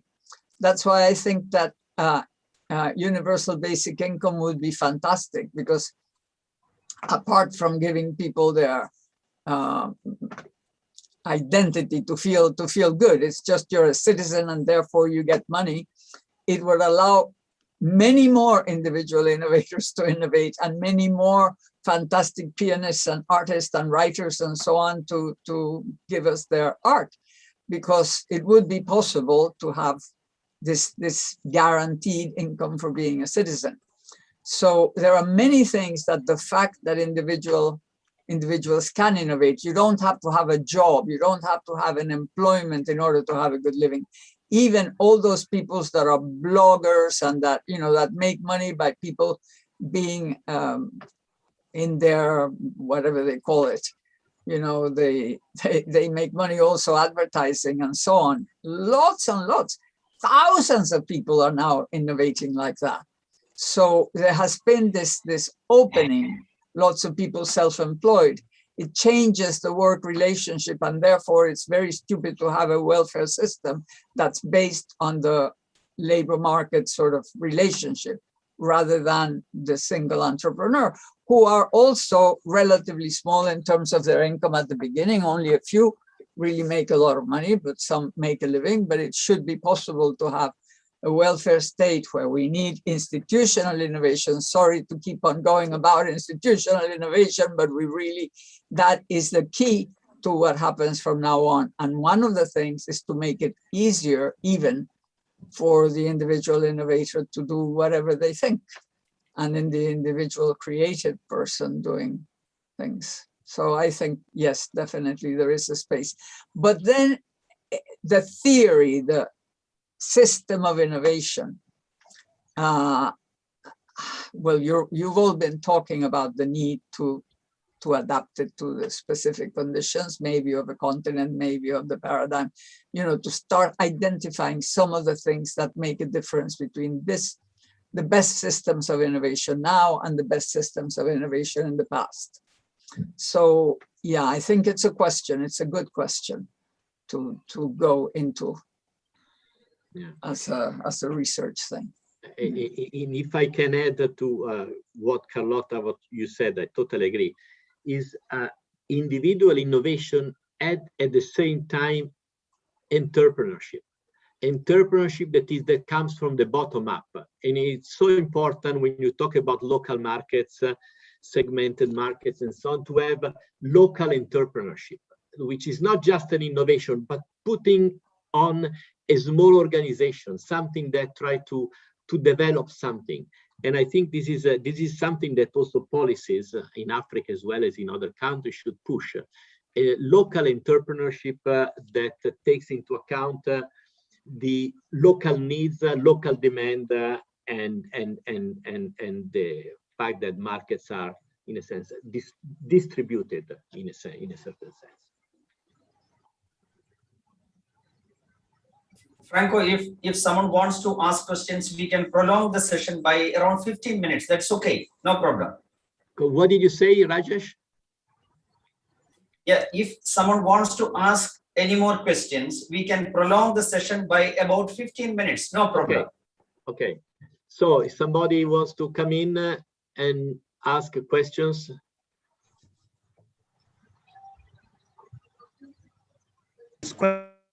Sean. Yes, thank you, Franco. My question is, I want to actually respond to Carlota.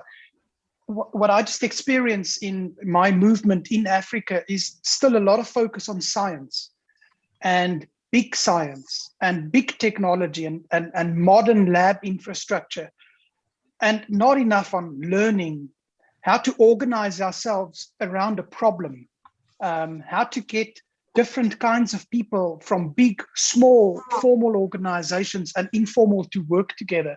Can you just comment on that? Is it the same in Latin America, or is it just us that's struggling with this? Because we keep on going to patents, copyrights, PhDs. It drives me nuts. I think the main problem we have in Latin America, and it could be the same in Africa, I don't know, is that the innovation policy people and the innovation theorists and all that are not connected enough with the actual development policy people. This is a divorce.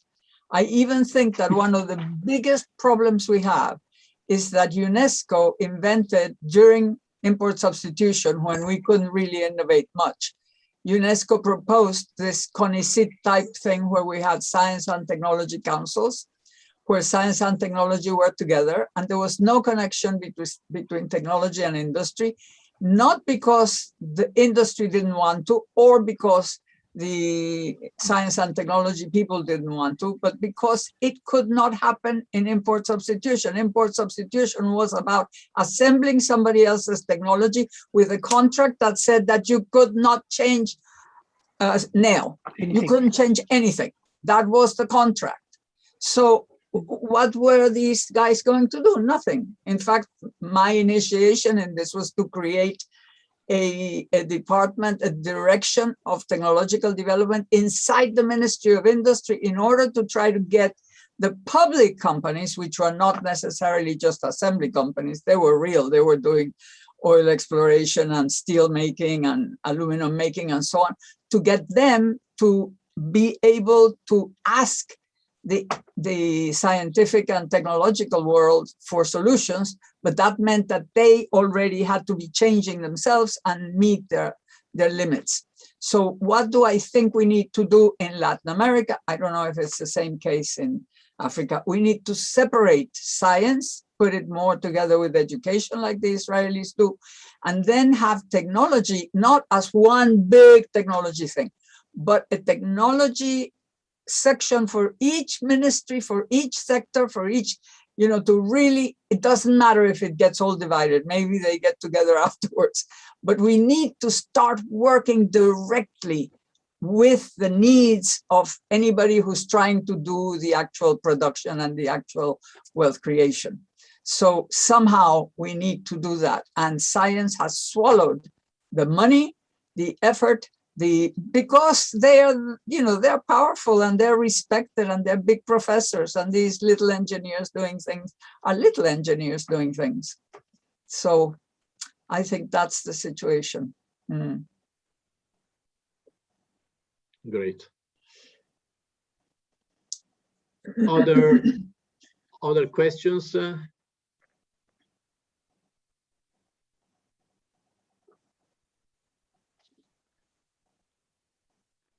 So there is a Swati Mehta that wants to come in and say something.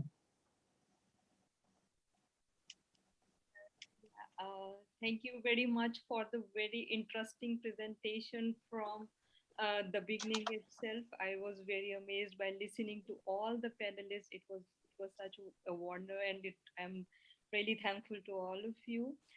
Professor Carlota Perez has very rightly said about that there are changes which we have been noticing, and we have been looking at the innovation systems as such, and we are going to have the impact of various things in the system itself. So I was wondering about the changes which has been happening in Africa very recent, or I'm sorry, in Afghanistan naturally, and there was many issues, human rights, things like this. Very different perspective has been coming up, and we are expecting various changes in the economies of different countries. So I just want Professor Perez to actually give her opinion about how we are going to see this 21st century, as at the same time very different scenarios for the people across the world.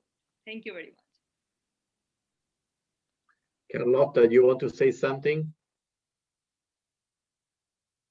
I was desperately trying to say I couldn't hear. So I don't know what she said. I'm so sorry. I heard very, I could almost guess. Did you all hear well?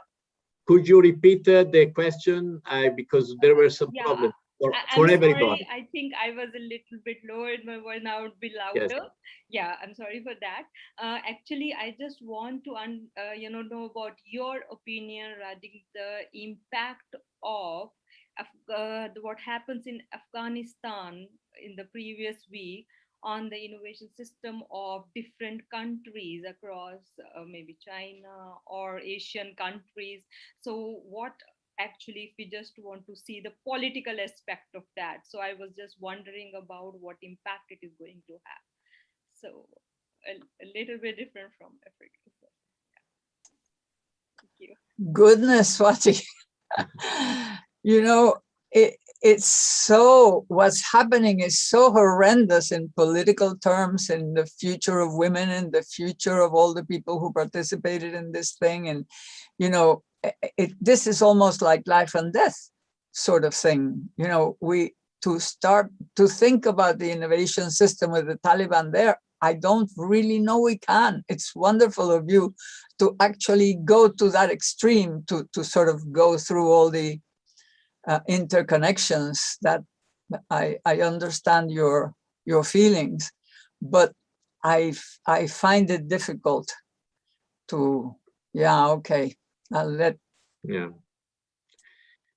We all share your points, Carlota, absolutely. So it's quite difficult to talk about an innovation system in Afghanistan with all the disruption and tremendous things that are taking place there. But Bentoke wants to say something which I think is different. Yes, Bentoke.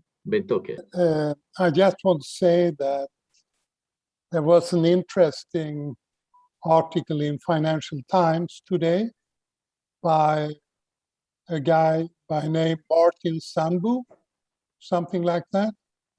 And what he said, one of the major reasons why things ended like that in Afghanistan was that there was no real attempt to develop the economy. That all the money went into weapon systems going back to United States. So I think it has to do with innovation systems. His argument was that the money should have been used to train people, to develop industry, technology, etc., but they didn't. So it is highly relevant. Yes. Can I ask a question? Yes, Can I ask a question? Yeah, I just want to ask a question. The different countries, they still are trying to develop a science, technology, innovation policy, and there are many countries, and they also the UNESCO also has a project to include Central African Republic, the Congo, the DRC Congo, Equatorial Guinea, and Gabon. They want to develop some kind of project. I'm just wondering about all of us, because the countries that are still struggling to develop a national system of innovation or a science technology innovation, not just innovation, as our Professor Carlota said, even the development side, the policy side, the innovation system side, they are not linked. Plus the actors, the thinkers, the people who can advise, they don't interconnect. The division is very, very, very high. So what we have is, we have countries like that are trying to develop these policies. They are still trying to formulate it. The Ethiopia, Kenya, Madagascar, Mauritius, Rwanda, Seychelles, Sudan, Tanzania, Uganda, Egypt, Libya, Mauritania, Morocco, Tunisia, all of them are having developments, and they are missing out on what our Bentoke said when he gave us the first lecture, that all these countries, instead of just separately trying to find some solution, is there any chance also they can collaborate to try to see if they could make some way by which the innovation side, the policy side, the development side, and also the challenge we face in the world at the moment, all those sides can be addressed together. What do you think? And what's also your roles? I'm asking also my Franco, all of you, what must be the kind of thing we should say? What kind of statements should we bring out to make sure that we actually reach them, so that these policies are well articulated and then they are beneficial? Thank you very much. Sorry for asking, taking time. So this is a good way to end the panel. We can hear Carlota, Bentoke, and maybe I will say something also. Carlota. You're always asking provoking questions, Mamo. My simple answer, my simple answer is that today, no development strategy can be successful if it's not a technology strategy. So if that were understood, no, don't give me a development strategy, how much money you're going to spend, how much foreign investment you're going to bring. No. What are you going to specialize in? What are you going to train your people in? What are you going to find? What are the niches you're going to attack? What are the resources you're going to improve? What are the human resources? How are you going to do it? That's your strategy, not foreign investment and how much money and sectors in abstract. No, it's a technology strategy. It's a learning strategy. That's what a strategy is today. So that's what the finance minister should be worrying about, not about the interest rate or this or that. You first know what you're going to do, and then you figure out how much money you're going to borrow, how much, what you're going to do with it. It's all in relation to the direction you choose for development. And of course, everybody has to have green in there. Bentoke?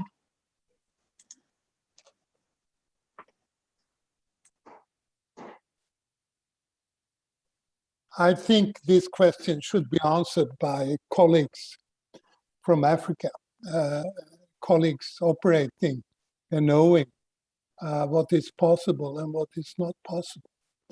I think Sean Cunningham came with a very good question about the relationship between science, technology, and I would say business. And I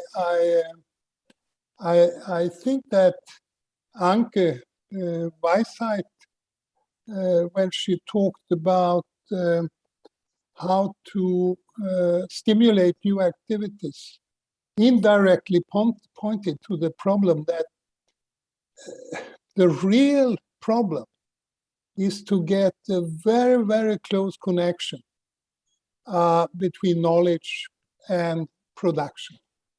And if it's a capitalist system, this means that you must establish knowledge production within private enterprises. You must do that. And if you don't do that, you will not have a capacity to absorb ideas from knowledge institutions like universities or technological institutes. So for me, this is a key weakness of Africa, and to some degree, I would say also Latin America. And this is where Asia has been quite successful in building knowledge production within the private business, and establishing quite well-functioning links between them and knowledge infrastructure. But it's an answer to another question than the one Mamo asked. I'm sorry, but I think for me, this might be the most important lesson in relation to innovation and development. Yeah, and if I can just close by talking about the question of Mamo, I agree with Carlota that technology policy is very important, and also bottom up and local learning is very important.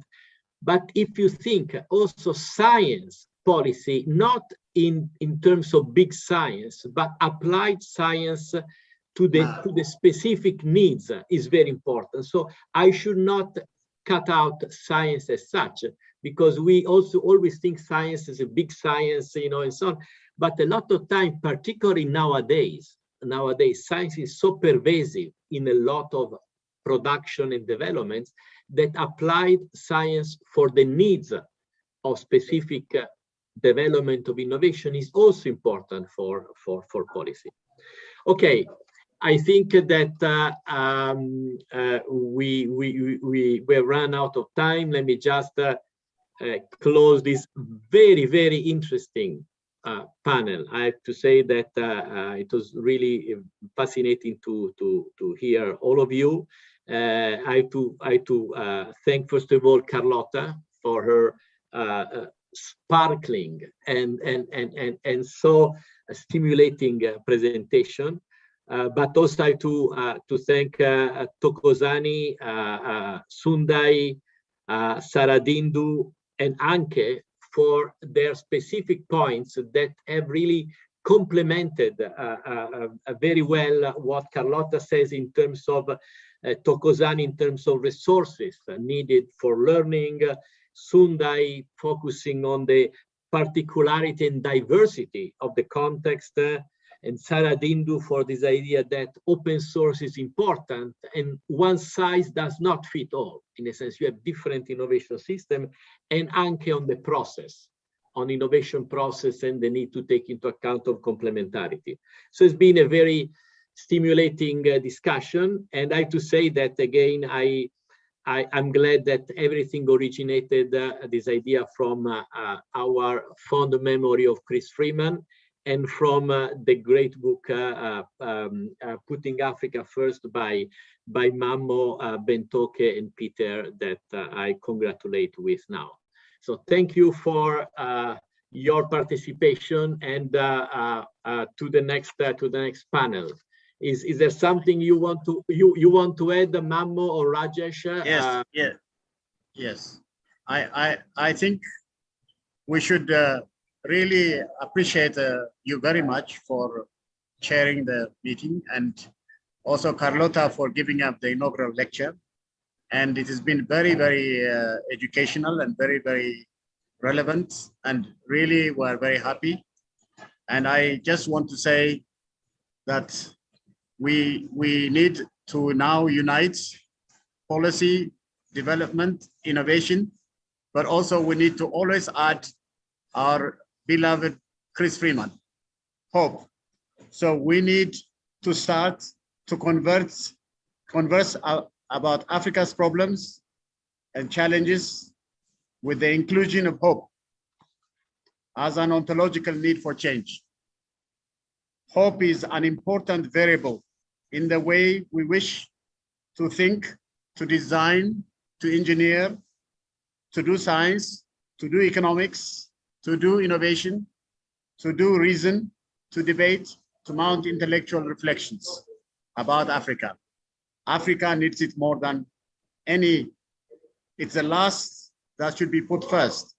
We need also to put, as Bentoke said, knowledge economy to actually be a driver in Africa. How do we do it? How do we bring that about is what we need to think. So rethinking African development through innovation, social innovation systems, mental images, and the logocentric imagination of the productive. If I had the chance, before I die, I hope I can make the African nation and make it unite with Europe also. So there'll be no separation. One community, one humanity. Let's go for that, but we do it with innovation, with creation, with policy learning, and also with creating very appropriate development and economic logic. I hope we could do that. Thank you very much, and I really appreciate it very much. This is excellent. Let's continue it, and I hope some very concrete output will come out. And all of you, please think and try to do something really tangible, measurable outcome that we can then send it to all these people who are in this plethora situation, and then they have all this leadership and many challenges. Let's solve it. Thank you very much. I appreciate you very much, my Franco.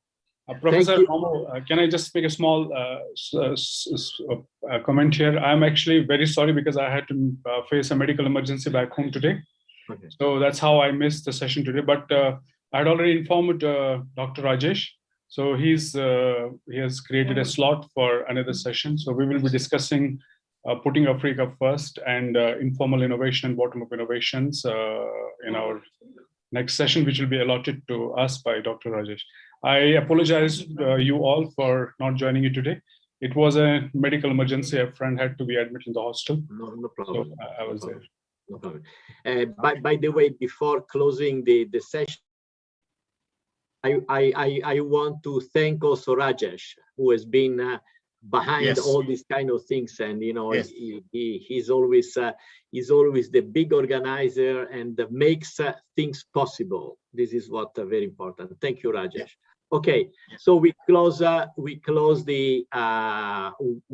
session. Thank you to all of you, and Bye bye. I hope to see you. Can we all unmute and say bye? Can we all unmute and say bye? My Franco. Bye bye. When am I going to see you, Franco?